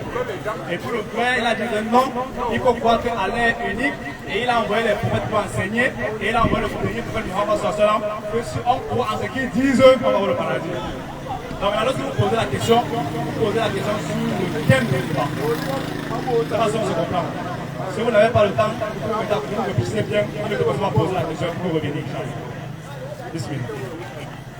Bonsoir monsieur. Bonsoir. Vous vous présentez s'il vous plaît. Abdelaziz. Vous êtes musulman, vous êtes chrétien. Non, vous êtes musulman, vous êtes chrétien. Vous êtes musulman. Votre question appartient à la partie musulmane ou à la partie chrétienne. Merci beaucoup. Monsieur Gédéon. Je suis arrivé, je vais participer Oui. Quand j'arrivais, il était en train de voir que Oui. ma question aura dans deux volets. Oui. Je voudrais juste la première question est celle de savoir si il a existé un temps dans le monde où Dieu n'a pas existé. Merci beaucoup. Je vous répète encore la même chose. Vous savez, nous sommes dans un cas de débat. Hein? Et les débatteurs sont dans un cas de débat. C'est la fonction de ce que j'ai suivi. Donc, ça, je vous dis, c'est lui qui est sorti du contexte. On ne met pas le débat. C'est lui qui est sorti du contexte. Le débat, c'est le salut participe par la mort de Jésus-Christ sur la croix, vive le courant sur table. Ok, je passe donc à la deuxième question. Allez, s'il vous plaît. Ma deuxième question est celle de savoir, je ne suis pas beaucoup expert dans le domaine de la Bible. Allez-y, posez-nous sur la question. Je voudrais juste que le pasteur essaie de nous expliquer ce que ça veut dire je suis le chemin, la vérité et la vie. Merci, monsieur Il Gédéon. y a trois mots dans cette expression. Il y a le chemin, il y a la vérité et il y a la vie. Merci. C'est quoi le chemin? C'est quoi la vérité? C'est quoi la vie? Merci beaucoup, monsieur Gédéon. Cette question, quand même, est sur le carnaval du thème. Parce que le chemin de la vérité et la vie passe par le salut. Donc, je vous donne 2 minutes pour répondre à cette question. Et à l'autre micro, non? Mon frère, si j'avais le pouvoir de t'ajouter des années de vie, je l'aurais fait. Mais que Dieu te bénisse au nom de Jésus-Christ. Alors, je suis le chemin, la vérité et la vie. À l'école, on dit, je suis l'enseignant, l'explicateur et le correcteur. C'est moi qui donne les résultats. Tu veux autrement comprendre ça. Alors, lorsque Jésus dit, je suis le chemin, la première des choses qu'il faut savoir se trouve dans, vous permettez de lire. Pourquoi Jésus le dit? Je suis dans Ésaïe chapitre 53. Permettez-moi s'il vous plaît. Je vous rappelle, monsieur Gédéon, que vous êtes seulement en train de répondre à la question. Répondez simplement à la question, s'il vous plaît. Ça fait 2 minutes, donc j'ai mis la pause pour que vous trouviez la minute. Ok. Le verset 6, parlant de Jésus, il a dit, nous étions tous errants comme des brebis. Chacun suivait sa propre voie. Tu vois? Nous étions comme nous sommes là, errants. Chacun suivait sa propre voie. Ça veut dire chacun se donnait ses propres principes. Chacun se donnait son propre modèle de vie, sa manière de vivre. Alors Jésus vient, Dieu s'humanise et il vient pour sauver l'homme. Et il vous dit, si tu veux être sauvé, n'est-ce pas, pour arriver au Père, parce que le Père est en moi et je suis en lui, il faut venir écouter mes enseignements qui sont le chemin. Et ces enseignements sont vrais parce que je suis la vie. Il dit, je suis. C'est-à-dire, je suis le dépositaire du chemin à suivre par mes enseignements, par mon modèle de vie, parce que Jésus n'a pas péché. Deux secondes, Le verset 19. Sur 19, le verset 19, Jésus était pur. Je suis la vérité, parce que celui qui entend ma parole, celui qui entend ma voix, Somme chapitre 119, le verset 105. Je suis la lumière du monde, Jean chapitre 12, le verset 8. Je suis donc la vie. La vie qui est quoi? Le salut éternel. C'est en cela que Jésus se présente comme étant le chemin, la vérité et la vie. Merci beaucoup. Je tiens à rappeler à toute l'assistance. Monsieur Gédéon, s'il vous plaît. Lorsqu'on vous pose une question, on vous donne un temps. Vous avez toujours dévoté du temps. S'il vous plaît, je vous exhorte de respecter le carnaval du temps. Lorsqu'on vous pose une question, vous répondez à la question, vous argumentez la question, vous pouvez argumenter une question à 5 ou à 3 secondes, ça se peut. Prochaine question, s'il vous plaît. Salam alaikum. Ma question consiste au pasteur. Je voudrais savoir, la vie éternelle pour les chrétiens consiste à savoir Jésus-Christ est mort sur le croix. Et en fait, il est sur le blasphème. Et étant donné que ce n'est pas tous les chrétiens qui croient à la mort expiatoire de Jésus-Christ, il y a les autres chrétiens qui ne croient pas à ça. Et selon vous, ces chrétiens, quel sera leur salut? Sont-ils égarés comme nous les musulmans qui ne croient pas à la mort expiatoire, à Jésus-Christ qui est mort sur le croix, et les autres chrétiens qui ne croient pas à ça? Est-ce qu'ils aussi à donc quel sera leur chemin? l'enfer ou le paradis. Ok. Vous avez 5 secondes. Déjà, vous êtes en train de parler des personnes qui ne sont pas qui ne se sont pas exprimées en ces termes-là. Vous dites, il y a des chrétiens qui ne croient pas. Amenez ces chrétiens qui nous disent pourquoi ils ne croient pas, qui nous disent qu'ils ne croient pas. Ils ne vous ont pas envoyé comme rapporteur de leurs propos. Alors, lorsque je l'ai déjà dit, je suis dans Romains chapitre 5, je vais te donner le verset 8. Mais Dieu prouve son amour envers nous en ce que lorsque nous étions encore des pécheurs, Christ est mort pour nous. Seulement avec ce verset, nous comprenons que Jésus est mort pour toi, mon frère, toi musulman, viens en Jésus. Merci beaucoup. N'hésite pas, viens en Jésus. Merci beaucoup, monsieur le président. Prochaine question.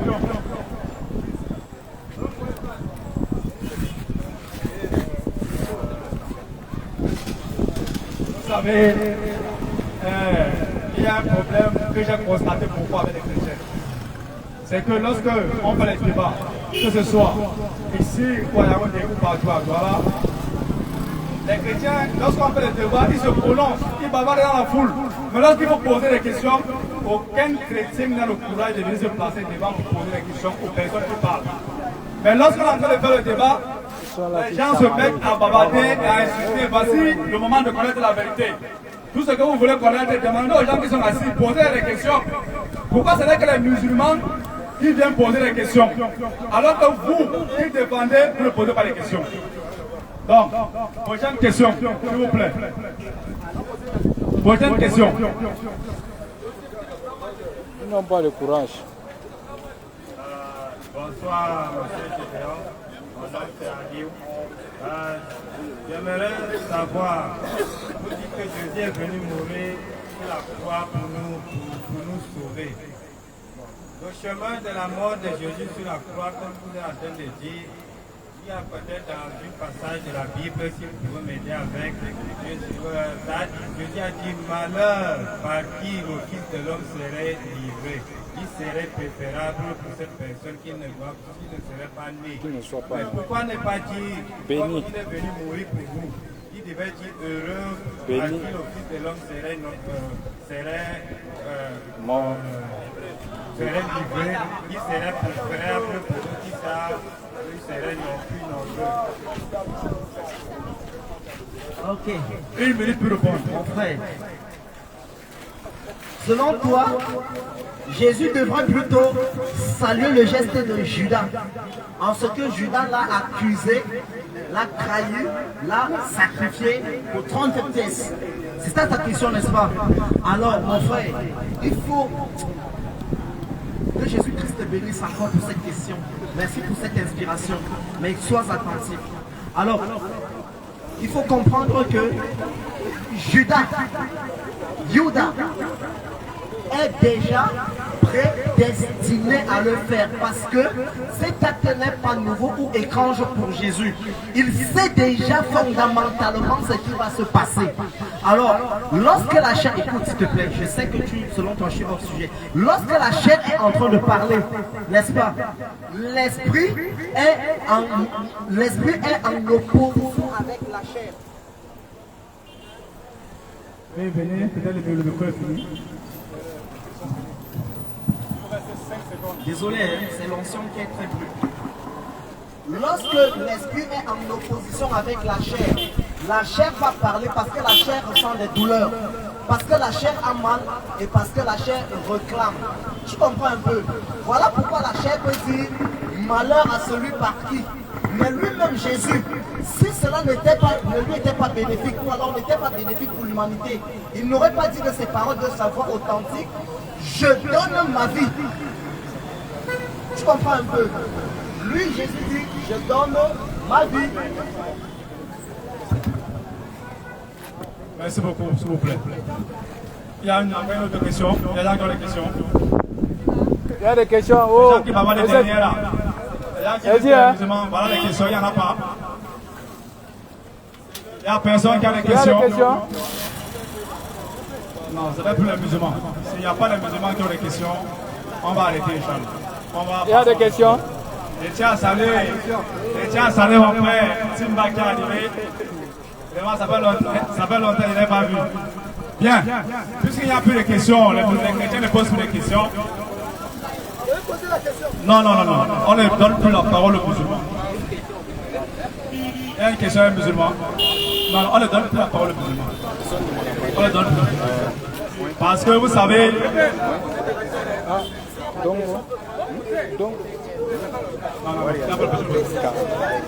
Non, il n'y en a pas. Le débat de non, ça va, j'ai à dire. Ah. Ok, merci. Papa a une question. Papa se présente d'abord.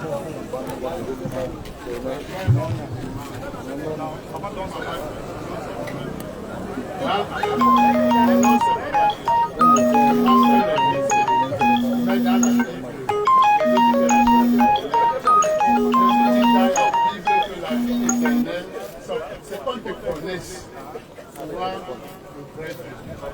Maintenant, il y a un problème. Micro. Jésus est Dieu, le Fils de Dieu. Mais dans la Bible, vous allez voir dans Hébreu, Dieu appelle Jésus Dieu. Et dans le nom de Jésus, il y a la signification du nom de Jésus. Il y a le truc là qui dit, parce que l'objectif de Dieu, c'est quoi? C'est que tout le monde soit un, comme il est un avec son Fils. La question. Votre question, c'est pas. Non, je suis plutôt en train de confirmer en partie ce que le pasteur a dit. Je n'ai pas fini. L'objectif de Dieu sur l'humanité, c'est que toute l'humanité soit un comme Dieu. Ne partez pas, mon père, s'il vous plaît. Ne partez pas. Restez, mon père, s'il vous plaît. Je ne pars pas. Venez ici. Venez ici. Les débatteurs, puisque les chrétiens ne veulent pas poser des questions, le papa est venu avec... Le papa est venu avec un sujet. Il a dit, dans Jean 17, verset 3, sur le verset, oh, la vie éternelle, c'est qui te reconnaisse toi et le seul véritable Dieu. C'est ça, non? Bien sûr. Et il a dit que le nom de Jésus, le U qui est à l'intérieur, c'est ça, n'est-ce pas? C'est un U de majesté. C'est-à-dire que c'est le U qui représente la divinité de Jésus. À autre mot, c'est ça, n'est-ce pas? Ok, sauf que mon père ne connaît pas que le nom Jésus, c'est un nom en français. Vous savez comme mon père. Écoutez, s'il vous plaît. On appelle Jésus en hébreu Yeshua HaMashiach. Ça veut dire que Jésus le Messie. Je viens mon père. On appelle Jésus en hébreu Yeshua HaMashiach. Ça veut dire que Jésus le Messie. Parce que mon frère vient. Ça c'est mon frère du village. Je le passé. Lui-même qui est assis là. Si tu lui dis que Jésus est Dieu, tu peux déjà manger avec lui. Mais c'est un chrétien. Tu comprends non? Mais lui croit que Jésus n'est pas Dieu. Il est dans le bon chemin. Là maintenant il est débatteur, il est modérateur. Non, tu dois me donner des enseignements. Non. Tu dois me donner des enseignements. Bon, j'ai dit, mon père, c'est une explication que vous avez donnée. Vous avez compris? Vous avez compris, non? Je vous ai dit, vous avez dit que vous avez venu expliquer la divinité de Jésus. Vous avez compris, non? Oui, écoutez bien, écoutez, le thème d'aujourd'hui, c'est le salut parti par la mort de Jésus-Christ sur la croix, c'est le thème d'aujourd'hui. Est-ce que vous avez compris ça? Ça veut dire que si Jésus est mort sur la croix, vous ne pouvez pas nous dire que nous qui avons mis le thème, qu'il y a erreur sur le thème. C'est pour ça que je vous dis alors que vous comprenez bien mon père. C'est pour ça qu'il n'est pas voulu vous passer les débatteurs, parce que vous êtes passé hors sujet. Vous avez compris, non? Vous êtes hors sujet. Si vous êtes dans le thème du débat, je vous passe les débatteurs pour répondre. Est-ce que vous comprenez? Vous comprenez? Bon, ça veut dire que vous n'avez pas la question du salut. On est d'accord, non? Le salut, c'est quoi? C'est la vie éternelle. On a dit ceci, le salut passe par la mort de Jésus-Christ sur la croix. Si vous avez la question, on passe les débatteurs. Mais si vous êtes hors sujet, on vous met à côté. Non. Il y a des questions à plusieurs volets. On peut poser la question sur le salut là. Pour avoir la vie éternelle là, il faut croire que vous êtes mort sur la croix, oui ou non. Vous posez la question. Ok, c'est bon alors. Bien, merci beaucoup. Bien, il y a une autre question, s'il vous plaît. Un autre chrétien a la question. Il y a un autre chrétien qui a une question. Ok, bon. S'il n'y a pas... Le thème c'est le salut participe par la mort de Jésus-Christ sur la croix. Est-ce que nous devons croire que Jésus est mort sur la croix pour nous pécher, pour que nous serons sauvés? Et les deux débatteurs ont passé presque 1h45 minutes pour débattre sur ce sujet. Donc du coup, celui qui veut poser les questions en fonction du sujet. Non, les musulmans ne posent plus de questions. Parce qu'il n'y a pas que les musulmans ici, il y a les chrétiens qui sont prêts. Est-ce qu'il y a des chrétiens qui ont encore une question, s'il vous plaît? Venez défendre votre foi, les chrétiens, défendez votre foi. Non, il y a un frère qui vient. Il y a un frère qui vient avec la question, s'il vous plaît. Et je demande au co-débatteur, s'il vous plaît, de rester calme. Tournez le micro, s'il vous plaît. Monsieur Timba, vous n'êtes pas dans le thème du débat. Non, il est assez assis. Non, il a dit que vous êtes pas la question. Tournez le micro. Mon père, je vous donne la question, vous vous présentez, vous posez votre question, soit aux musulmans, soit à la partie chrétienne.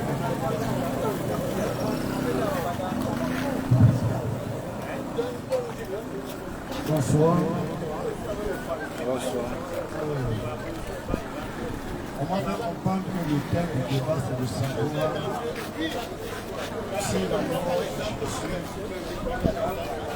apporte le salut pour l'humanité.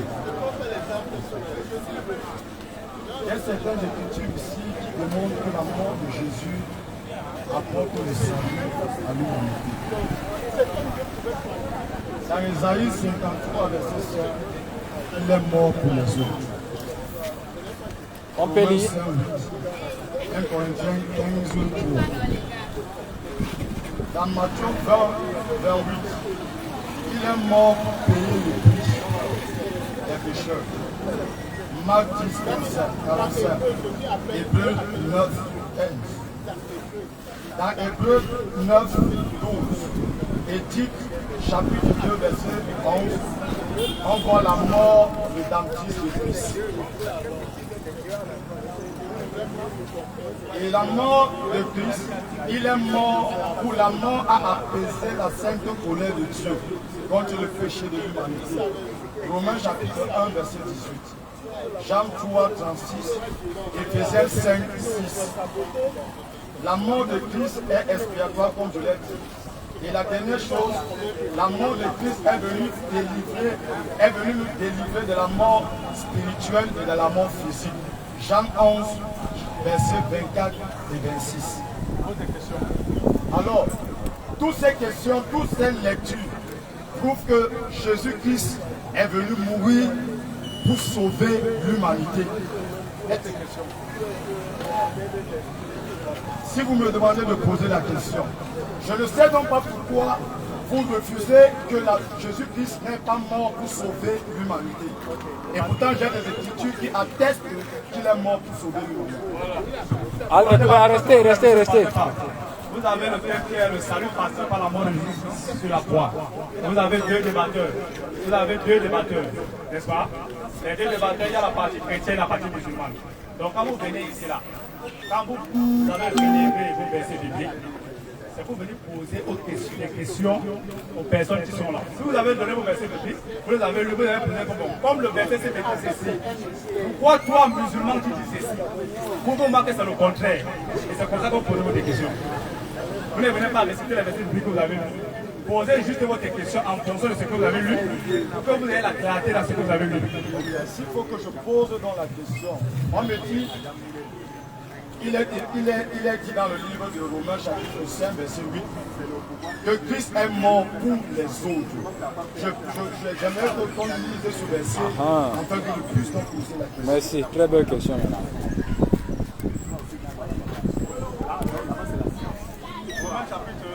Chapitre 5, verset 8. Romains 5,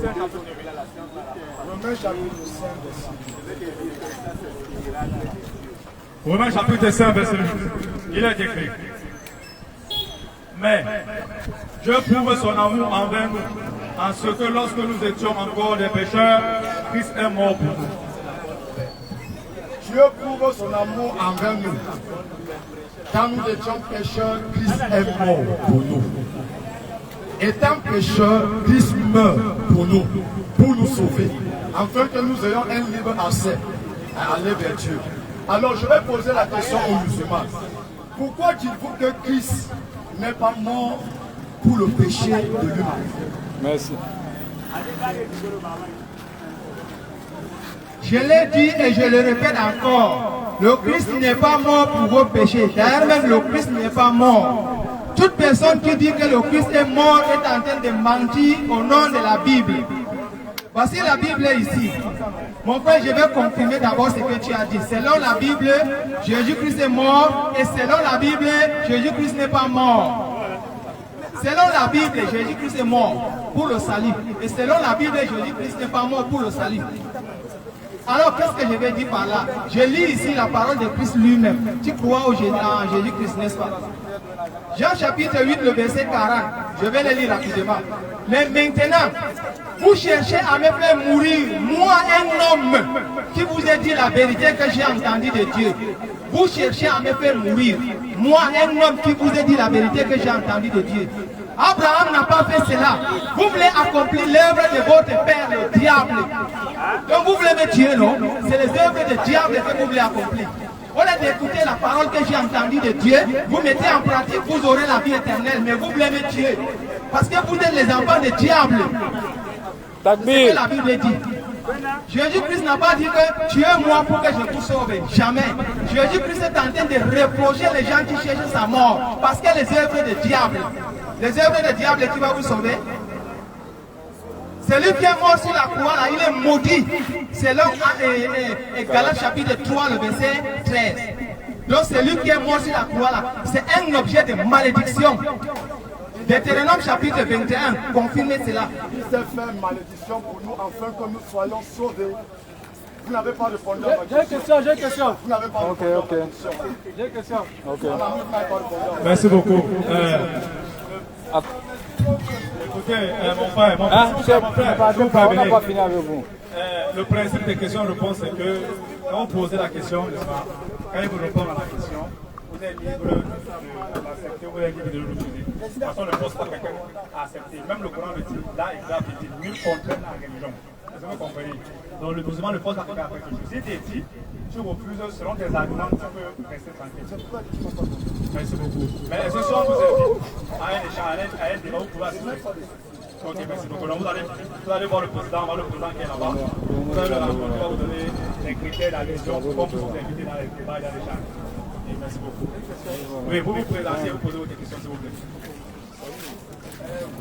Bonjour, chers frères. Moi, c'est Aurélien. Je voulais savoir, ma question est la suivante. Chrétien ou musulman? Moi, je suis chrétien. Qui donne la vie éternelle?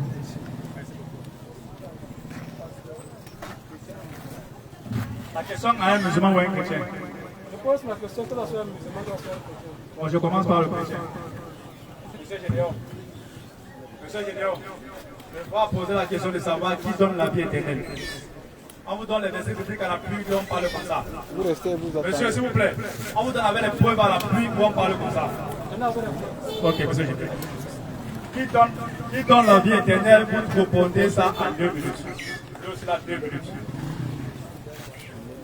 Le mode de modération prend déjà plus de 2 minutes, 5 minutes même déjà. Donc ma réponse va prendre peut-être 10 minutes. 2 minutes. Lorsque je suis dans Jean chapitre 10, je vais te donner 2 versets. Pour te satisfaire. Et satisfaire aussi cela qui peut. Micro, s'il vous plaît. Micro. Je commence au verset 26. Mais vous ne croyez pas parce que vous n'êtes pas de mes brebis. Mes brebis entendent ma voix. La question c'est de savoir qui donne la vie. Mes brebis entendent ma voix, je les connais et elles me suivent. Je leur donne la vie. Verset 28. Je leur donne la vie et elles ne périront jamais et personne ne les ravira de mes mains. Jésus, je donne la vie et personne ne les ravira de mes mains. Il y a que Yeshua, Mashiach. Gloire à Jésus-Christ. Il n'y a que Jésus-Christ. Parce qu'il a dit celui qui est mort sur la croix, c'est que... Alors, c'est par rapport à cela que... Vous avez 2 minutes, monsieur. Ok, il a lu la Bible, je vais aussi lire la Bible. On va voir maintenant la Bible contre la Bible. Il est dit ici dans Jean chapitre 12, je vais commencer avec le verset 48. C'est lui qui me rejette et qui ne reçoit pas mes paroles à son juge. La parole que j'ai annoncée, c'est elle qui le jugera au dernier jour. Car, tenez compte de la parole de Jésus ici. Car je n'ai point parlé de moi-même. Il parlait au nom de qui alors? Si lui, il donne la vie éternelle, il dit que je n'ai point parlé de moi-même. Il parlait au nom de qui? Tu dis qu'il parlait de lui-même, que c'est lui qui donne la parole, la vie éternelle. Alors il te contredit ici. Je n'ai point parlé de moi-même. Moi-même en français, ça veut dire quoi? Ça veut dire que moi entièrement, avec ma chair, avec mon âme, mon esprit, moi entièrement, je n'ai pas parlé de moi-même. Et il continue maintenant. Je n'ai pas parlé de moi-même. Mais le Père qui m'a envoyé, le Père qui m'a envoyé, donc il est envoyé. Le Père qui m'a envoyé m'a prescrit lui-même ce que je dois dire, annoncer. Et je sais que sa parole, la parole dont j'ai reçu pour vous dire là, c'est elle qui est la vie éternelle. C'est pour cela que les choses que je dis là, je les dis comme le Père me l'a dit. C'est clair que Jésus est venu pour nous montrer le chemin. Ce n'est pas lui qui doit nous. J'espère que mon frère a soumis les arguments. Vous avez encore une question? Dites-moi, qui a donné le Fils Jésus pour que nous soyons sauvés?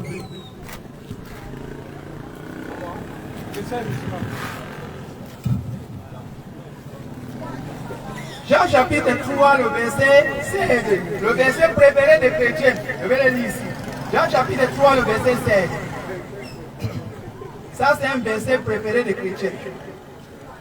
Car Dieu a tant aimé le monde qu'il a donné son Fils unique afin que quiconque croit en lui ne périsse point mais qui est la vie éternelle.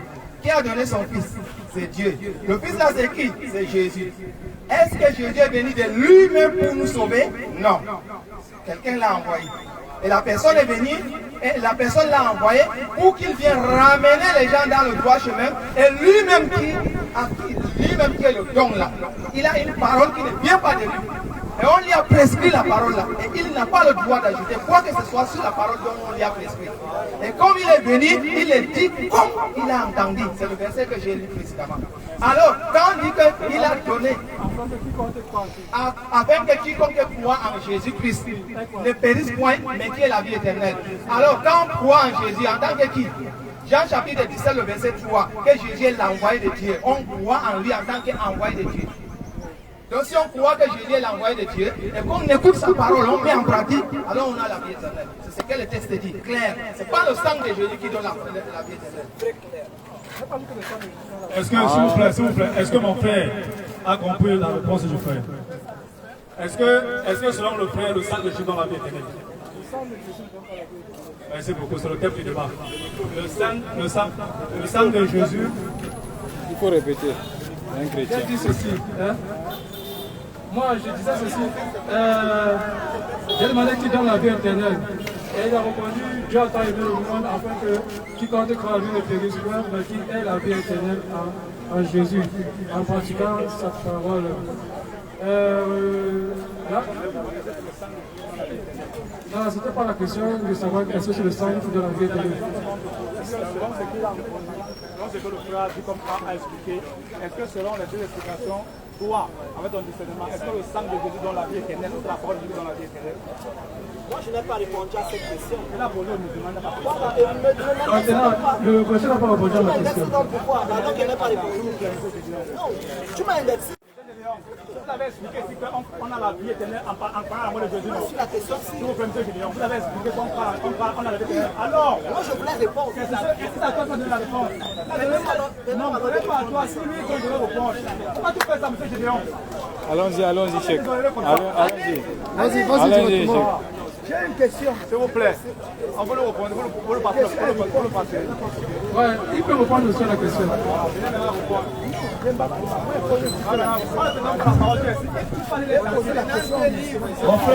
Mon frère, si tu ne crois pas à la justification de ton âme par le sang de Jésus, tu n'as pas encore Jésus en toi. Et je voudrais même te dire, mon frère, permets-moi de m'embrouiller. Si les musulmans ici aujourd'hui confirment que Jésus a été envoyé par le Père, ça veut dire que tous là sont déjà des chrétiens parce que le Coran ne reconnaît pas Jésus comme ayant un Père. Est-ce que tu le comprends maintenant? Alors, s'ils veulent te démontrer que Jésus ne sera pas par son sang, ils sont en train de te montrer qu'ils sont en train de venir à Jésus. Oh, voici ce que Romains 5, le verset 9 nous dit. Je commence au verset 5 pour te montrer que nous sommes sauvés par le sang de Jésus.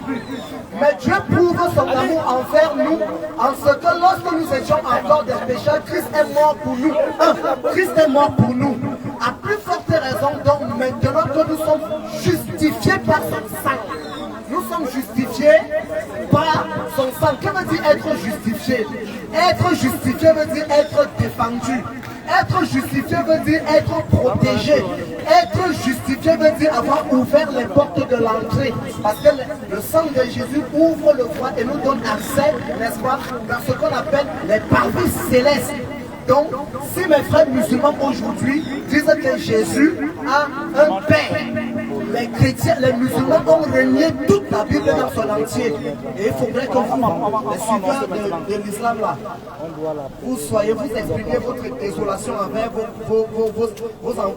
ce que vous avez envoyé, vous représentez pour ce débat. Et ils vous ont montré qu'ils ont été battus à plat. Mon frère, si tu n'as pas encore reçu Jésus-Christ, il est temps de le faire. Si tu n'as pas la connaissance de Sainte Écriture, il est mieux de dire je ne connais pas. Au lieu de dire ce n'est pas. Non, c'est ici il est dit, voilà, on est justifié par le sang de Jésus. Tu comprends mon frère? Alors, tu es justifié par le sang de Jésus. Alhamdulillah. Comme vous l'avez dit, nous avons un carnaval à suivre, une heure à suivre. Et nous remercions la population de Grand Baobab d'avoir donné de son temps pour suivre. Et nous implorons Dieu qu'il mette sa bénédiction ainsi que sa guidée sur toute la population de Bonabéry. Et nous demandons aussi à Dieu de nous faire rentrer chez nous comme nous sommes venus, et de faire rentrer toute personne qui s'est arrêtée pour écouter ce message chez lui comme il est venu, et de donner la guidance à toute l'humanité. Bon, maintenant nous allons annoncer le même débat. Vous comprenez bien ce que je suis en train de dire. Le même débat sera annoncé dimanche prochain. Parce qu'à nous prend un thème, on fait 2 ou 3 séances avec ce thème et on passe dessus. Donc dimanche prochain, Inch'Allah, vous avez le même thème. Le salut passe-t-il par la mort de Jésus qui sur la croix? Bible et Coran sur table. Et on répète les thèmes afin que les téléspectateurs et les auditeurs qui nous écoutent puissent être édifiés et aller à la maison, ouvrir les Bibles, regarder ce qu'on a dit. Si c'est faux, ils prennent. Si c'est vrai, ils prennent. Si c'est faux, ils rejettent. Si c'est vrai, ils prennent. Comme les jours préférés. Prenez dans Actes des Apôtres, chapitre 17, verset combien? Verset 11. Il vérifiait simplement les Écritures pour savoir si ce que Paul et Silas les disaient était vrai. C'est tout ce qu'on demande aux gens. On ne demande pas aux gens de croire à la mort. Non, on demande ce qu'on dit, tu vérifies dans la Bible, c'est vrai? Oui. Dans le Coran, c'est vrai? Oui. Si c'est vrai, tu prends. Si c'est faux, tu rejettes. Qu'Allah nous passe. Qu'Allah nous donne la paix. Qu'Allah nous instruit davantage. Qu'Allah bénisse tous ceux qui font les efforts sur son sentier. Pour nos frères qui sont partis, musulmans, qu'Allah les bénisse, qu'Allah les pardonne. Pour nos frères qui sont dans les voyages, qu'Allah les ramène chez eux. Qu'Allah amène la sagesse et la bonne exhortation dans nos pensées. Allahumma salli ala Muhammadin wa ala ali Muhammadin kama sallaita ala Ibrahim wa ala ali Ibrahim wa barik ala Muhammadin wa ala ali Muhammadin kama barakta ala Ibrahim wa ala ali Ibrahim innaka Hamidul Majid. La ilaha illa anta subhanaka inni kuntu minaz zalimin. La ilaha illa anta subhanaka inni kuntu minaz zalimin. Alhamdulillahi rabbil alamin arrahmanir rahim maliki yawmiddin iyyaka na'budu wa iyyaka nasta'in ihdinas siratal mustaqim siratal ladzina an'amta alaihim ghayril maghdubi alaihim waladdallin. Alhamdulillah Rabbil Alamin. أشهد الله إله إلا الله وأشهد أن محمدا عبده ورسول الله وأشهد عيسى رسول الله وأشهد موسى رسول الله. Salam alaikum wa rahmatullah. Le prochain rendez-vous c'est quand et où? Prochain rendez-vous ici à Gambaouba, dimanche prochain. Vendredi. Le thème, même thème. Vendredi prochain. Vendredi prochain devant le lycée à 20h00. Vendredi prochain devant le lycée à 20h00. Le lycée de Mepanda de Bonabéry, là, on appelle ça le lycée polyvalent. C'est ça, n'est-ce pas? Lycée polyvalent à 20h. Là-bas, c'est le débat, c'est l'appel à l'islam, non? Là-bas, c'est l'appel à l'islam. Tout le monde est invité, chrétien, musulman. Salam alaikum. Wa alaikum salam wa rahmatullahi wa barakatuh.